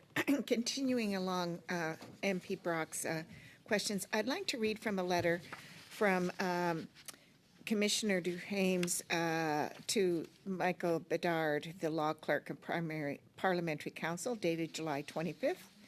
Subsequent to the motion, the RCMP undertook a review and examination of the Office of the Auditor General of Canada tabled report on SDTC, along with additional administrative reports by Innovation, Science and Economic Development Canada and publicly available information. The RCMP has concluded that the available reports do not identify any criminal offenses or evidence of criminal wrongdoing at this time, whether in relation to any specific individual or organization. He does go on to say that there is significant risk that the motion could be interpreted as a circumvention of normal investigative processes and charter protections. He concludes, I'd like to emphasize as well that the RCMP is operationally independent and strictly adheres to the principle of police independence. In a free and democratic society, this ensures that the government cannot direct or influence the actions of law enforcement, and that law enforcement decisions remain based on the information and evidence available to police. So, Ms. Hogan, the RCMP can request documents and get warrants for the documents it's seeking if it feels that that's appropriate. Why, in your view, is there a need for Parliament to be paralyzed until the government and the OAG releases documentation? Is the RCMP not capable of doing the investigations without the need for political intrusion? Do you have any thoughts on this? Well, I think it would be, as I mentioned earlier, inappropriate for me to comment on the will of Parliament and the actions that it takes. But my interactions with the RCMP have always been very clear and forthcoming, and they know that we will comply swiftly if they send us a production order. Multiple legal experts and even former legal counsels from the House of Commons that have raised alarm over the motion. In a recent op-ed for the Hill Times, Stephen Chapman, a former senior legal counsel in the office and of the House Law Clerk from 2002 to 2017, deemed the House order unconstitutional. He said that MPs have the power to order documents when it's relevant to parliamentary work or needed to carry out parliamentary duties, but that ordering documents to hand over to a third party, like the RCMP, is out of the scope, since the purpose would be to serve an RCMP investigation and not a parliamentary proceeding. I'm wondering if you have any views on this, Ms. Hogan. So again, I think this is the dispute that I referred to that the government needs to resolve. It is something between Parliament and the government, and I respect the privilege of the House and its ability to compel the production of documents. But as I say, this is not my information to hand over. It is the government's. Do you feel that it sets a dangerous precedent in any way? As I mentioned previously, I feel that it potentially impedes my independence should I be the mechanism by which Parliament obtains government information. That should come directly from the government, and I am concerned about the unintended consequences that it might have on public servants and our ongoing access to information in a timely way to complete our work. In your extensive review and investigation that generated your report, the AG's report that is at the base of all this, did you find any evidence of criminal wrongdoing? Did you think there was anything that reached that level in anything that you went through? As I responded in the previous round of questioning, there was nothing that I believed was a potential indication of criminal behavior, and as such, I did not refer a matter to the RCMP. So essentially, the wrongdoing of this report was basically that one of the board of directors failed to declare or act on a conflict of interest because she didn't remove herself from discussions. Is that the crux of this whole situation? Well, in my view, there was significant lapses in governance at the foundation and in the stewardship of public funds. I believe that conflicts of interest were very poorly managed. And there were many reasons that was the case, but that the board overall failed to oversee compliance with its enabling act as well. So it is really about a big failure in governance at the foundation. But your recommendations dealt with that and the fact that the new board has now implemented all of them completely except for the one where they're reviewing with outside parties the awarding of funds. They've all been addressed now, and so that should be cleared up going forward. There should be no further confusion, right? So I haven't followed up on the actions that any of the board members or the foundation have taken to respond to our recommendations, but I would trust that if they were properly designed and implemented, that they should address the issues that we have raised. Thank you. That is the time. Encore une fois, c'est Madame Séclair Desgagnés pour 2 minutes 30 secondes, s'il vous plaît. Once again, Ms. Desgagnés, 2 minutes, 3 seconds. Thank you very much, Chair. With regard to the recommendation 29, which was partially accepted by the foundation, we have a confirmation by the current board that there is an advisory company which is assisting them. Can you tell us what the name of this group that is assisting with the Mr. Ram? Can you tell us what the name of the group is that's assisting with the review? The board has retained 3 independent audit firms to assist with that. If I recall correctly, they are BDO, PwC, and Deloitte. 3 very well-respected audit firms. Merci, Monsieur le Président. Thank you very much. Can you confirm that you're going to review all the projects, including those that have already been reviewed by the Auditor General?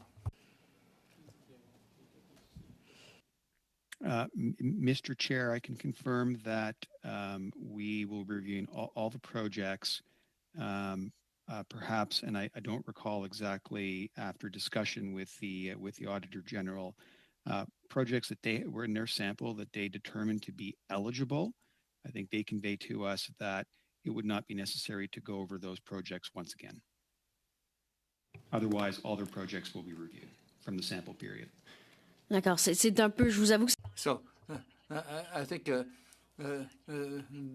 this is in conflict with what we've heard, that all the projects will be reviewed.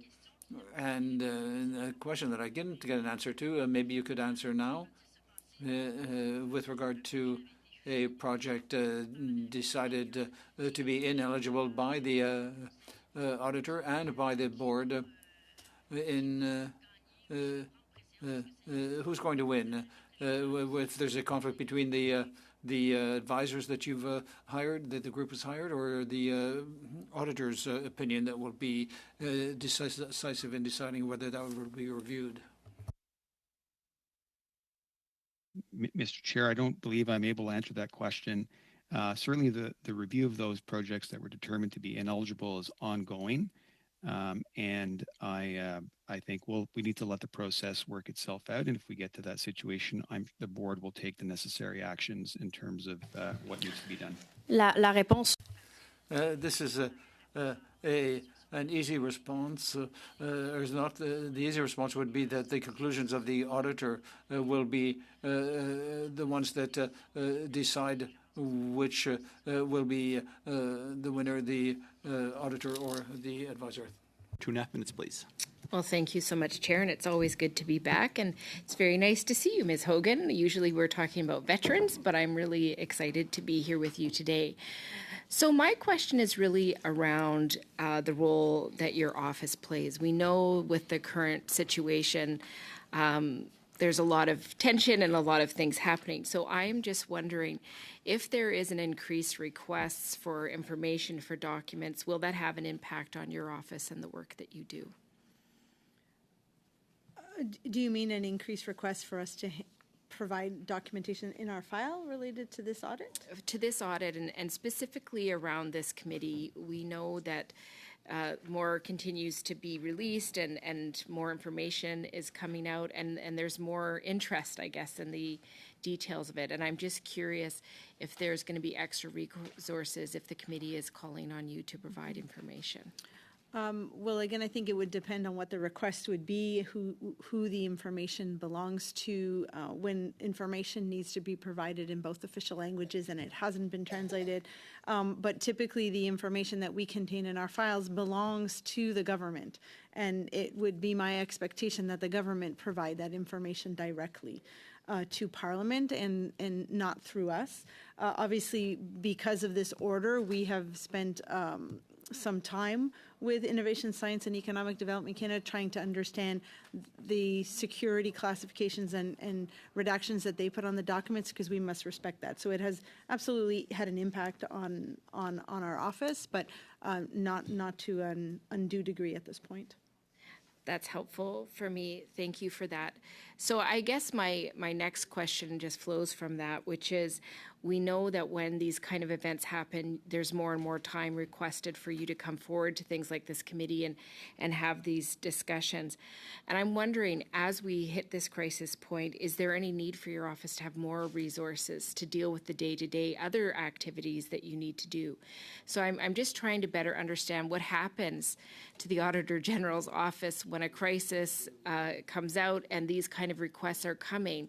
Are you still able, with the resources you have, to do your work, or does the amount of time that your office is having to put into getting information, having discussions, does it take away from the other things that you must do? And I'm just curious about that. So as we mentioned earlier on in the hearing, at times we are either stopping or pausing an ongoing audit to deal with a request that might come through. I think ultimately my office has the resources it needs at this moment to do the work that we want to do and deliver about 25 performance audits for Parliament and the territorial legislatures. I would obviously love if someone could find extra hours in a day for me personally, but I'm always pleased to come to hearings and speak about our work, and I believe that is hugely important for our office to be able to support the Senate and the House of Commons. Thank you very much. That is the time. Mr. Cooper, you have 5 minutes, please. Thank you very much, Mr. Chair. To the Auditor General, Ms. Hogan, just for the record, to be clear, you're not a lawyer, police investigator, or an expert to determine whether there was a conspiracy to commit fraud or those types of matters, correct? You're correct. I am a CPA. Okay, thank you very much for that. And I would submit that further underscores why it's necessary for the government to turn over all of the documents to the RCMP instead of continuing to obstruct Parliament, and instead of trying to use you as a shield to say, well, where was the criminal intent, when you don't look at criminal intent, correct? Our audit isn't designed to uncover intent or fraud. However, when we do find something that we believe might be potentially fraud or criminal in nature, we would refer that to law enforcement. I'm going to turn my next set of questions to Mr. Rami. Mr. Rami, with respect to the seed funding stream, it's correct that in order to receive funding under that stream, an applicant needed an accelerator to nominate them, right? Mr. Chair, in that process, we partnered with over, I believe, 80 accelerators from across the country. No question that an accelerator and that would need to nominate them, correct? That is correct. And Okay. we would open a round and accelerators would nominate. So who at SDTC determined the roster of accelerators that would recommend projects under this funding stream? That funding stream would have, it was our ecosystems team that ran that funding stream and would have reached out across the country to onboard accelerators. Two of the accelerators that were on that accredited list were Mars and the Verscheren Center, correct? Mr. Chair, that is correct. And we know that Annette Verscheren sat on the board of both Mars and the Verscheren Center. Did anyone raise any concerns about this, to your knowledge? Mr. Chair, not to my knowledge. So here we have a situation where there are two accelerators connected to Annette Verscheren, and these accelerators get to hand-pick projects to be considered for seed funding, funding that is approved by the SDTC board, the board that Ms. Verscheren was the chair of, and it turns out that eligible expenses under the seed funding stream include the very services that these accelerators provide for a fee. That was the finding of the ethics commissioner in his report with respect to the Verscheren Center. How was that allowed to happen? Mr. Chair, the report of the ethics commissioner is very clear. I don't have anything to add to his conclusions. It's a total racket, and again underscores the mismanagement and corruption and conflict at SDTC. To Ms. Hogan, is it correct that in your report you found that it was not assessed by the board or by the department whether the $38.5 million in COVID payments that went out the door complied with the contribution agreements?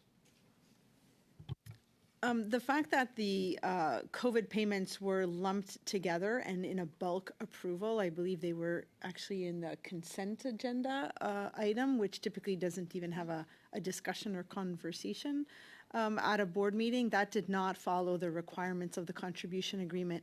The Parliament clearly laid out that funding should always be provided to an organization on a case-by-case decision, and that was not the case here. We have $38.5 million that improperly went out the door. Mr. Rami, what steps have been taken by SDTC, the current interim board and interim executive team, to recover $38.5 million tax dollars that improperly went out the door? Mr. Chair, as I said in the previous round of questioning, the board is currently reviewing all of the eligible projects, including these payments, and they will, as they go through that review process, will then take the appropriate actions that's necessary, whether it's resuming funding, terminating funding. $38.5 million went improperly out the door, and your answer is that up until now, nothing has been done to recover those funds. That is $38.5 million. What about the $220,000 that went to Annette Verscheren's company in which she was found guilty by the ethics commissioner? I asked a month ago when two interim board members appeared here, they couldn't answer what steps had been taken to recover those monies. Has anything happened since, or has the board continued to be AWOL when it comes to making taxpayers whole? Mr. Chair, that process is ongoing, and when the board of directors... Thank you, Mr. Cooper. That is the time. I appreciate it. Thank you all very much. I want to thank Ms. Hogan and your officials from the Auditor General of Canada. Oh, pardon me. You're so right. Ms. Clyd, I even signaled to you earlier. Sorry. I was quite unforgettable, No, Chair. You said it, not me. Ms. Clyd, you have the floor 5 minutes, and I apologize. It seems Ms. Blaney's going to think I do this as a matter of course, all witnesses. Ms. Clyd, you have the floor. Thank you. I don't have a lot of questions, but I do want to clarify some points. Ms. Hogan, does being a police officer or an agent of the court, rather than being a CPA, would that help you in furthering your duties and obligations as the Attorney General? The Auditor General, my apologies. I'm often called the Attorney General, but yeah, the Auditor General. So my mandate is very broad. I have very broad access, but I am not here to determine intent. That is a criminal matter, and that I would leave to the experts who are the law enforcement. And I just want to say, having a CPA is no easy feat. So I appreciate all the expertise you bring to the Office of the Auditor General. So thank you for your contributions. Now I just want to go back to Mr. Rami, if that's okay. Now we're talking about the whole sector of clean technology and the impact that freezing of funds has had on that sector. Can you talk to us a little bit about what the industry and the sector is saying with respect to having their funds frozen funding for the past year? Yeah, Mr. Chair, I know that this is in the current economic environment. Liquidity has certainly been an issue for companies, small and medium-sized enterprises operating in innovation space, not just in the clean sector, but sort of across the board. And certainly, the freezing of our funding has had an impact on companies that have existing project funding agreements who have met all the eligibility criteria. In some cases, they've had to slow down their work or take other actions. And we've heard a lot from companies who aren't able to access this funding to be new applicants to help them launch their new developments as well. Again, whether it's been a slowdown, et cetera. Thank you for that. And lastly, I'll ask Ms. Hogan, can you help us understand and clarify why independence of your office is so important in terms of how you function with Parliament, with government, and then fulfilling your role as the Auditor General as well? I think having an independent Office of the Auditor General is a cornerstone to good democratic system. You know that you can rely that the information I provide is free of influence, that it is based on fact, and that also requires us to have clear access to information so that we can provide factually based information to support Parliament in holding the government to account. So as soon as you impede that, it potentially either reduces the importance of our organization or impedes our ability to continue to provide fact-based information to Parliament. And do you think that your office's independence is right now being impeded by the activities of Parliament, especially in relation to this production order in the House? So as I've said, the dispute that's going on between Parliament and the government is one for the government to resolve. I respect the will of Parliament, and I am trying to comply within the parameters of my act, which means that I have to allow the owner of the information to tell me how I should treat it before I can hand it over. Thank you very much for being here today. Appreciate that. Thanks, Chair. Thank you. And again, I apologize about Ms. Khalid. I think that includes everyone. Thank you, Ms. Hogan, and your officials from the Office of the Auditor General for being here today. And thank you as well, Mr. Rami, for you coming in today as well. I know it was under some difficult circumstances, so I do appreciate you making time for us. There's been several bits of information that have been requested. Vous pouvez soumettre des informations. You can provide any information to the clerk, and for any other issue, please consult the clerk. To spend for 2 minutes. Before I'll do that, I'll just say a note. There's a bit of a new system here in the Commons with requesting time, so I know on the notice it's quite lengthy. I'm hoping it's not going to take as long as I have, but I suppose we'll find that out upon our return. So I'll suspend for 2 minutes to allow our witnesses to exit and then come back right away. This meeting is suspended.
I'm going to pick up the motion that we had left on the Halloween Eve last week. A request from a member to delay the discussion. So, Mr. Perkins, I want to hear from you. Then I want to hear from Madame Sécla-Desgagnés, and then we will see where we're at. Oh, and then for the speakers list. Yes. All right. Very good then. Certainly, Mr. Perkins. Well, I'll make okay, this uncharacteristically quick, since we know we want to get the question period. Just as a reminder, we had some mysterious testimony from former Liberal Minister Baines about a number of issues which I felt personally we didn't get the answers to, but there was a lot of implication on the management team, the former President Leah Lawrence, in terms of her responsibilities in this, and different testimony between her and what former Minister Baines did. So I'm suggesting that we recall Ms. Lawrence before this committee as part of the ongoing study of the Auditor General's report. That was brief. Thank you, Mr. Perkins. It's almost unheard of. Madame Sécla-Desgagnés, au sujet. Ms. Desgagnés, with regard to your supplement, your amendment, sir. Yes, an amendment. Thank you. I just wanted to add two names to the list that are very pertinent, I think, with regard to the various Zoe Colbert and Mr. Doug McCollochie.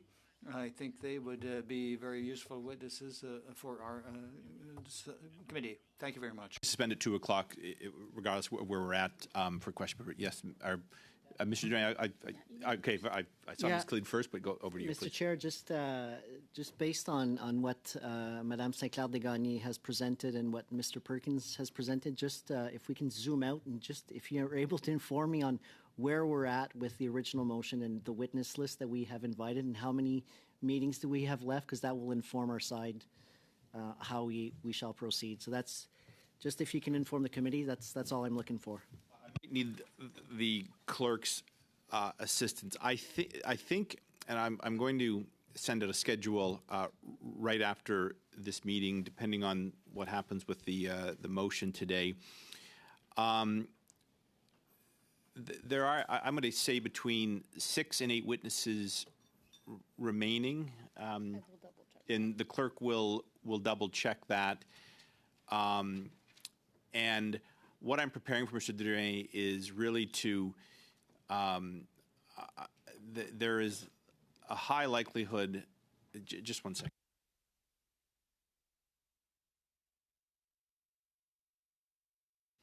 I'm going to keep this somewhat vague because I don't want to.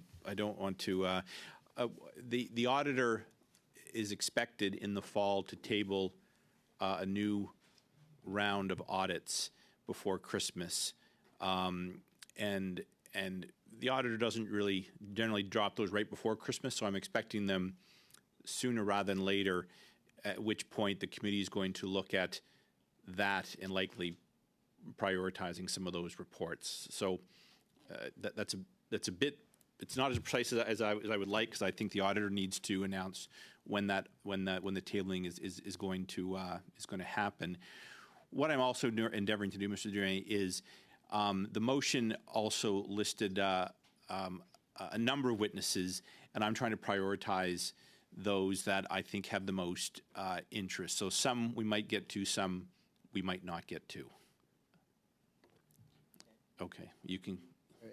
And are we respecting the, that normally, and I'm not sure if that's the way you function, Mr. Chair, is here, but normally we would respect, we submit witnesses, the opposition submit witnesses, so making sure that both sides are getting their fair share, understanding that and that's why I'm not sure if we are yet supportive of this particular motion, because I want to make, it's just a time issue. If the Auditor General is going to present some new reports and the committee will decide to move forward on that, then obviously, we just want to make sure that we get through the list first before accepting new witnesses, because now it's just maybe too much. That's a question. So the motions kind of they preempt the subcommittee.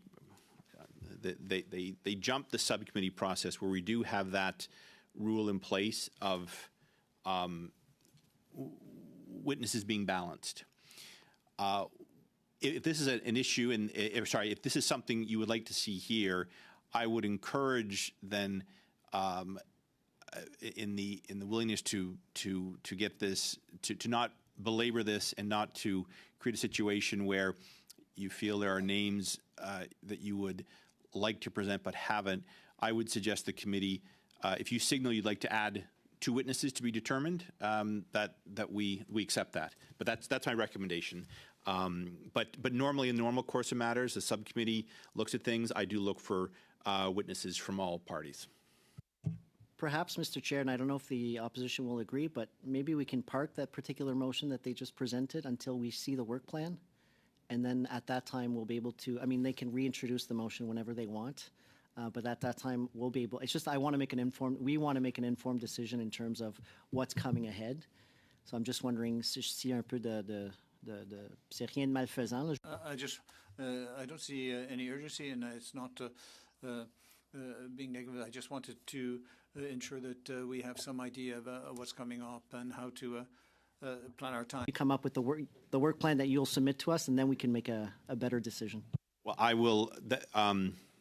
I'm going to have to look for the committee for that in direction, and at this point, I'm going to now step back, and the members are going to debate, because I'm getting a signal of Mr. Dumais from one opposition member that that is not something that he wishes to pursue. So at this point, I'm going to remove myself from the debate. I tried to answer your questions as best I could. And Ms. Khalid, you have the floor, and then I'll look to others for discussion. Ms. Khalid, you have the floor, please. Thanks, Chair. And respectfully, I mean, I really take what Mr. Drouin has outlined. I think it's really important for us to be able to make informed decisions. And I know that this is not the first time that I have made requests to at least see what is the work plan. What are we looking to do here? Where are we going? I was under the impression today that we were going to walk in and have drafting instructions with the amount of time that you had scheduled for the committee, and I thought that would be amazing, that we would actually get somewhere with what we're doing. So I just want to highlight. I mean, we don't always know who is coming to committee. Yes, we've all had opportunities to present the witnesses that we have.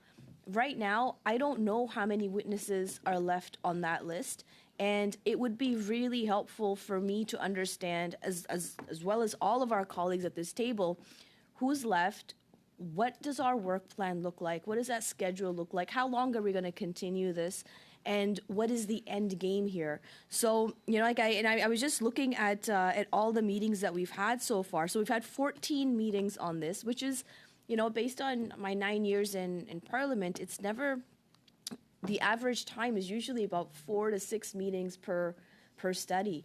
And we're hitting our 14th meeting. We've seen the same witnesses coming in again and again at different committees, depending on the angle that the opposition wants to take, which is absolutely fine. This is an important issue. Happy to discuss it, happy to move forward with it. But what I feel right now is that we're just going round and round and round in circles without really getting to where it is that the committee as a whole wants to get to. So we've had 31 witnesses so far. I don't know what the total number of witnesses on that list is. I don't know how many are remaining. And out of those 31 witnesses, we've heard from SDTC 4 times. We've heard from the Office of the Auditor General 3 times. We've heard from Navdeep Bains twice. We've heard from the Pre-Council Office twice. And then I have, going back all of the meetings with all of the people that have been invited to come either as individuals or as part of organizations, or, the NRC or the Office of the Auditor General, Department of Industry.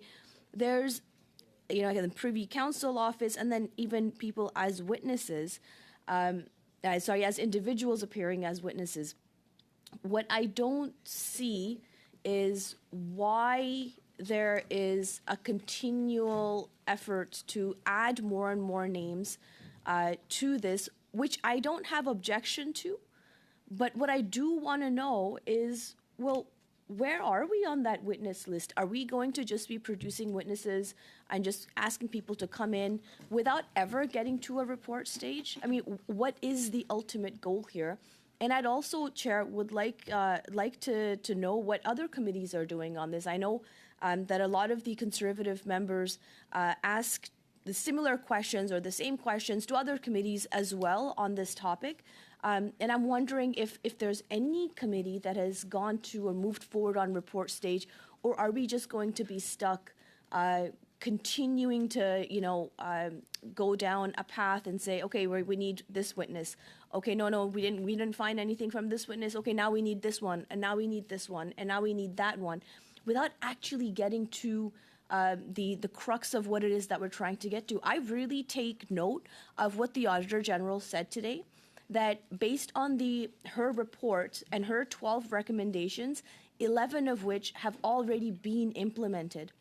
And the one remaining, which is the project review, is in the process of being implemented, and she spoke at length about it.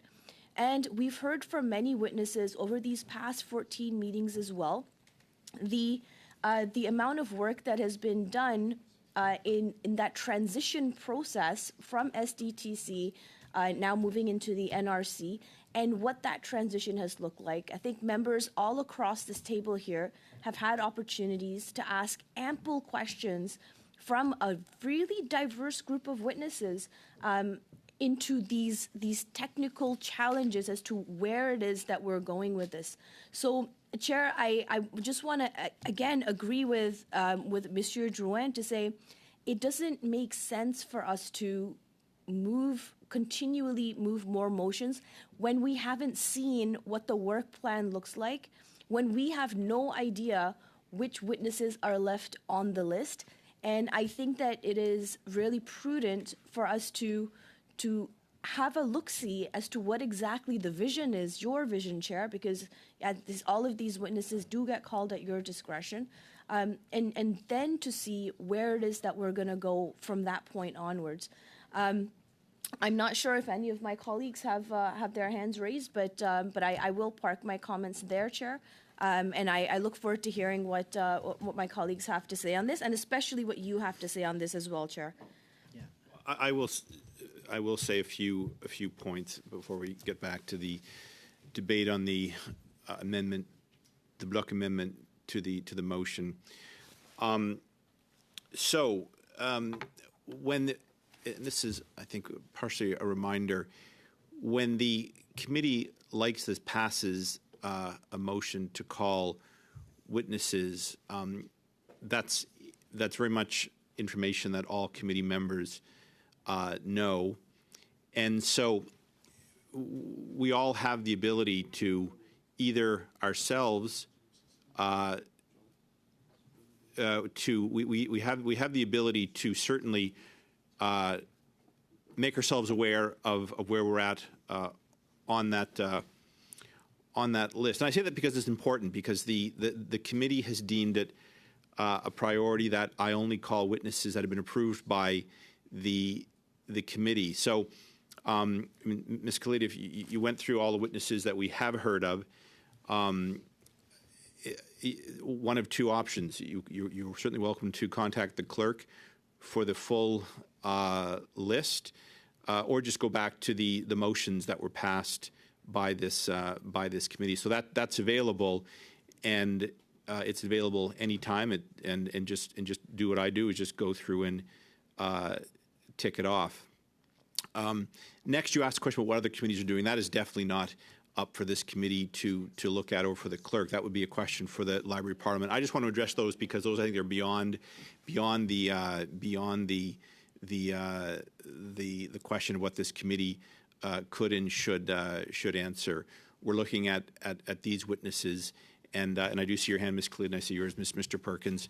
I just wanted to kind of round that out. This is something that the committee has begun to do, which is to push motions here, calling forward witnesses. Then I do my best to bundle them in a way that are relevant to members. I'll return to the debate. Then, Mr. Perkins, you have the floor. No, I saw your name. I saw Mr. Perkins first, but then I saw you out of my other eye, so I'll come right back to you after, Ms. Good. talking about. Well, why don't we hear from Mr. Perkins, and then we'll come right back to you. So yeah. Just on some of the points that have been raised, obviously the committee is in charge of its own destiny. We have gone through a few witnesses, but one of the reasons why committees add witnesses, as we know during the study, is we get testimony that prompts new evidence or other questions, which has certainly been the case when it comes to what we had from former Liberal Minister Baines and the contradictions between some of his testimony. And it was hard for him really to contradict a lot of things because he didn't answer a lot of things, but the few things he did answer proved to be different from other witness testimony we had. So this committee has not heard from, I believe, the witnesses, both the one we put forward as well as the ones the bloc put forward for consideration. And I'm always confident, Mr. Chair, that the clerk is always able to figure out the appropriate timing, a number of witnesses to have at the table to fit in a reasonable structure so that we can get to these issues. And so I don't think personally that it's necessary to wait from some work plan. I don't think there are a lot of outstanding witnesses other than these ones from the original motion.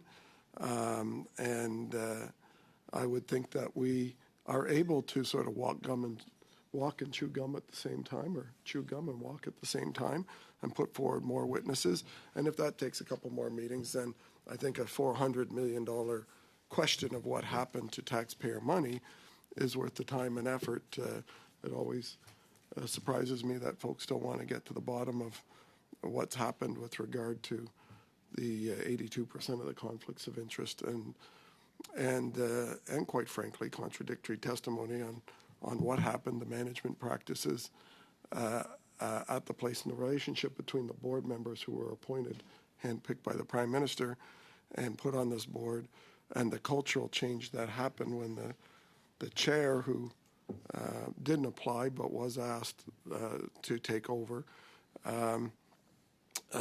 sat there and has said some things that seem to be very different than what we're hearing from other witnesses. So with that, Mr. Chair, I'll leave it at that and just say I think we can go forward with this and put these witnesses on the list and let the clerk sort out the timing. Well, I will say this: the clerk does. I don't want this to become a debate about what the clerk does and does not do. The clerk and I work together, but as chair, I am the one that decides on the priorities of these witnesses. So direct your concerns to me, not our hardworking chair. Ms. Khalid, you have the floor. Then I see Mr. Cooper. Thanks, Chair. And I just wanted to reiterate, because I don't think that my questions were answered, and perhaps if you can take note, I would really appreciate if we can find out how many meetings are there left with the amount of witnesses that are left. And if we add these witnesses as presented in this motion and the amendment, how many meetings does this add to what we currently have? And when are we going to finalize this study? I'll answer that before I hear Mr. Cooper. So there are 13 witnesses remaining. 2 of them are ministers, which really brings us down to 11. We have any ability to invite.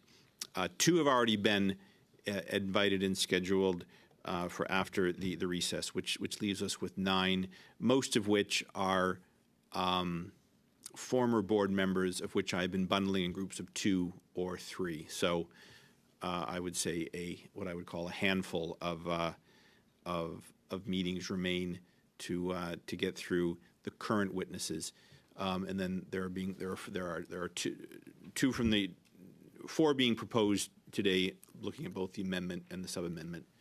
Mr. Cooper. Thank you very much, Mr. Chair. And let me say that when it comes to the number of meetings that are required dealing with $400 million that improperly went out the door in terms of non-compliance with the contribution agreements, in terms of multiple conflicts. I say we ought to have as many meetings as it takes to get to the bottom of what happened at SDTC. And I know that the Liberals opposite would love nothing more than Point to of order, shut Chair. I don't think that that the member opposite should be making any insinuations about what we do and do not care about. We Well, have that's- been just as active participants in these meetings and continue to be. I would like to just have a little bit more collaboration in how we're going to proceed forward, and I don't think that my questions have been unreasonable in any way. Thank you, Ms.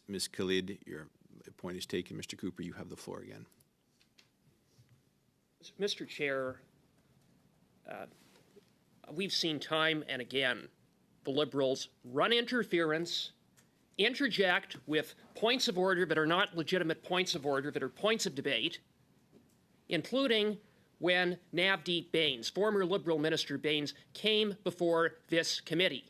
Time and time again, Ms. Khalid and Mr. Drouin intervened, obstructed, tried to block members of the opposition from posing questions about what Mr. Bains, former Liberal Minister Bains, knew and when he knew it, or what he didn't know or chose to ignore, because the Auditor General's report about what happened at SDTC was damning about what happened under former Liberal Minister Bains's watch.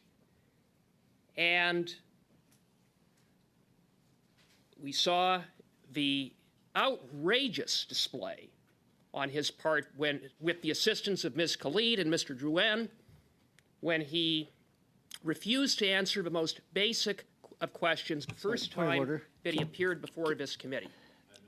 Another Another order, point of Mr. debate from Mr. Mr. Drouin. Mr. No, I do. I love the sanctimonious from the opposite colleague. Can we just get back to the business of the committee? That'd be helpful, because that's not very advancing much anything. within the business of this committee and the not very really. motion before Let's talk this about committee. how many more meetings do we want, and let's just get back to business, and then you can leave your Facebook clip somewhere else. Why don't we let Mr. Cooper finish up, and then I'll, Mr.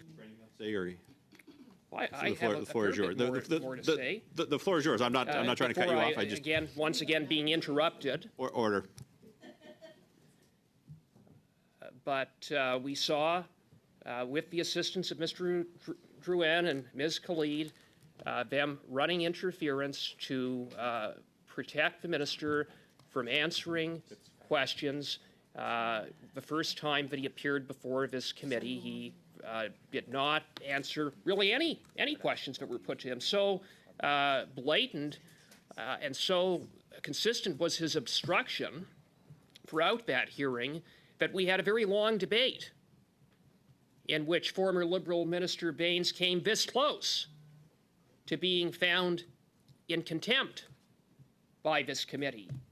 And now, in the end, after the Liberals filibustered for hours and hours and hours, taking us till I think 9 or 9:30 to protect former Liberal Minister Bains, we agreed to allow him an opportunity to come back. He came back. He continued, in many instances, not to answer questions.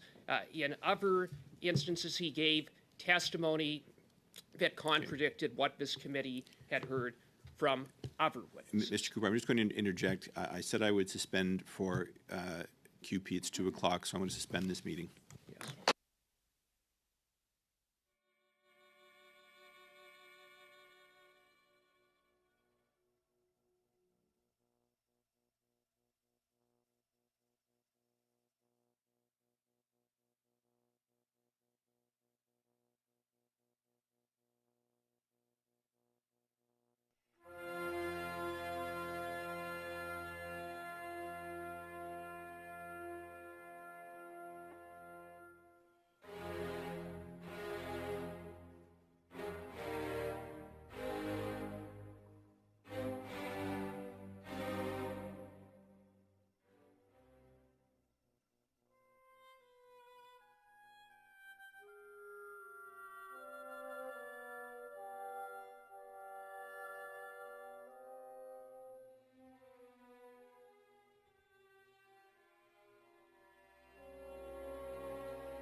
I'll bring this meeting back into order. I see a few sub-ins. Mr. Angus, I'm not sure if you've done something or we've done something, but good to have you here. I think this is It's an honor to be here, Chair. The Speaker asked that I would come and sort of maintain the decorum of the place. So very good. I know that you can handle it, but if you need any backup, you just give me a nod and I'll be there for you. You'll notice there's often more Conservative MPs here than government members, which is unusual, but that's the way we roll.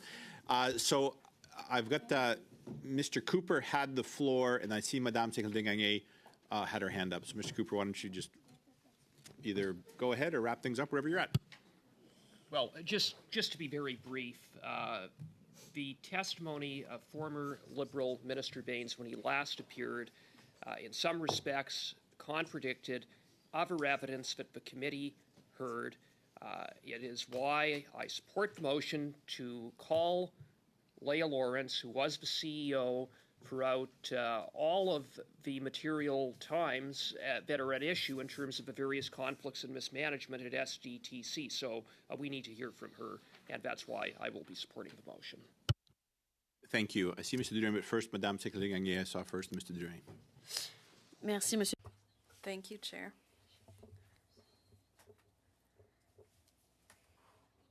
With the goal of closing this debate in a positive way, maybe what we could do is pass the motion with the witnesses that are mentioned in the original motion and the amendment, and then we could have a subcommittee so that each party can talk about their priorities when it comes to future witnesses. Now, we received the calendar from the Speaker during question period, and we know that in early December, the Office of the Auditor General will be tabling a new report, which will probably take precedence over the study. So maybe by Thursday or Friday, all of the parties could discuss their priorities so that we can proceed. But for that, we would have to close this debate. To that, Mr. Durain, you have the floor. Yeah, Mr. Chair, we made a complaint to the chair, and the chair acted really quickly in terms of the work plan. You have provided that work plan, so we are ready to call the question to order. And what Madame Saint-Clair-Desgagnés, I'll let the vice chairs decide that. I don't have an opinion, but if they want to meet, they can meet. Otherwise, we can proceed. But we're good to go. Great. I have no more speakers. And so, yes, just 1 second, please. So first, we're going to vote on the amendment to the motion. Do we need to read that this is the?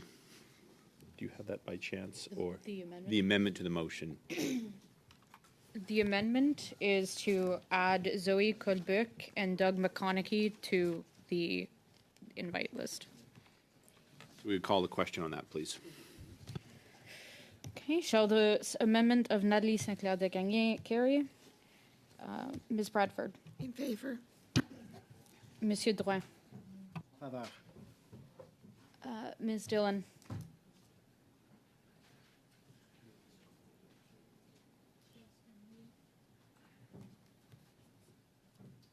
Ms. Dillon?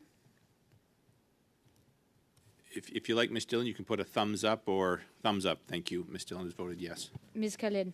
Yes. Ms. Yip? Yes.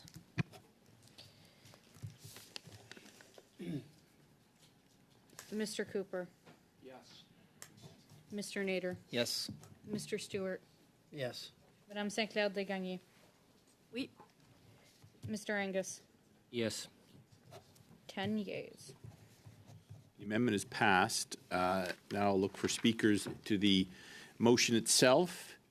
And I don't think there are any, but I'm going to just canvass the room. This is to the motion, which now includes the 4 witnesses. So we'll call that question now, please, Clerk. Shall the motion of Mr. Perkins, as amended, be adopted? Ms. Bradford? Yes. Monsieur Drouin? En faveur. Ms. Dillon? Ms. Khalid? Ms. Dillon voted in the affirmative, yes. Yes. Ms. Yip? Yes. Mr. Cooper? Yes. Mr. Nader. Yes. Mr. Stewart. Yes. Madame Sinclair Desgagnés. Oui. Mr. Angus. Yes. 10 yeas. That motion is passed. Permission to adjourn the meeting.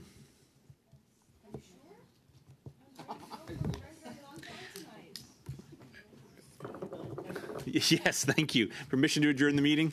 Yes, meeting adjourned. Thank you.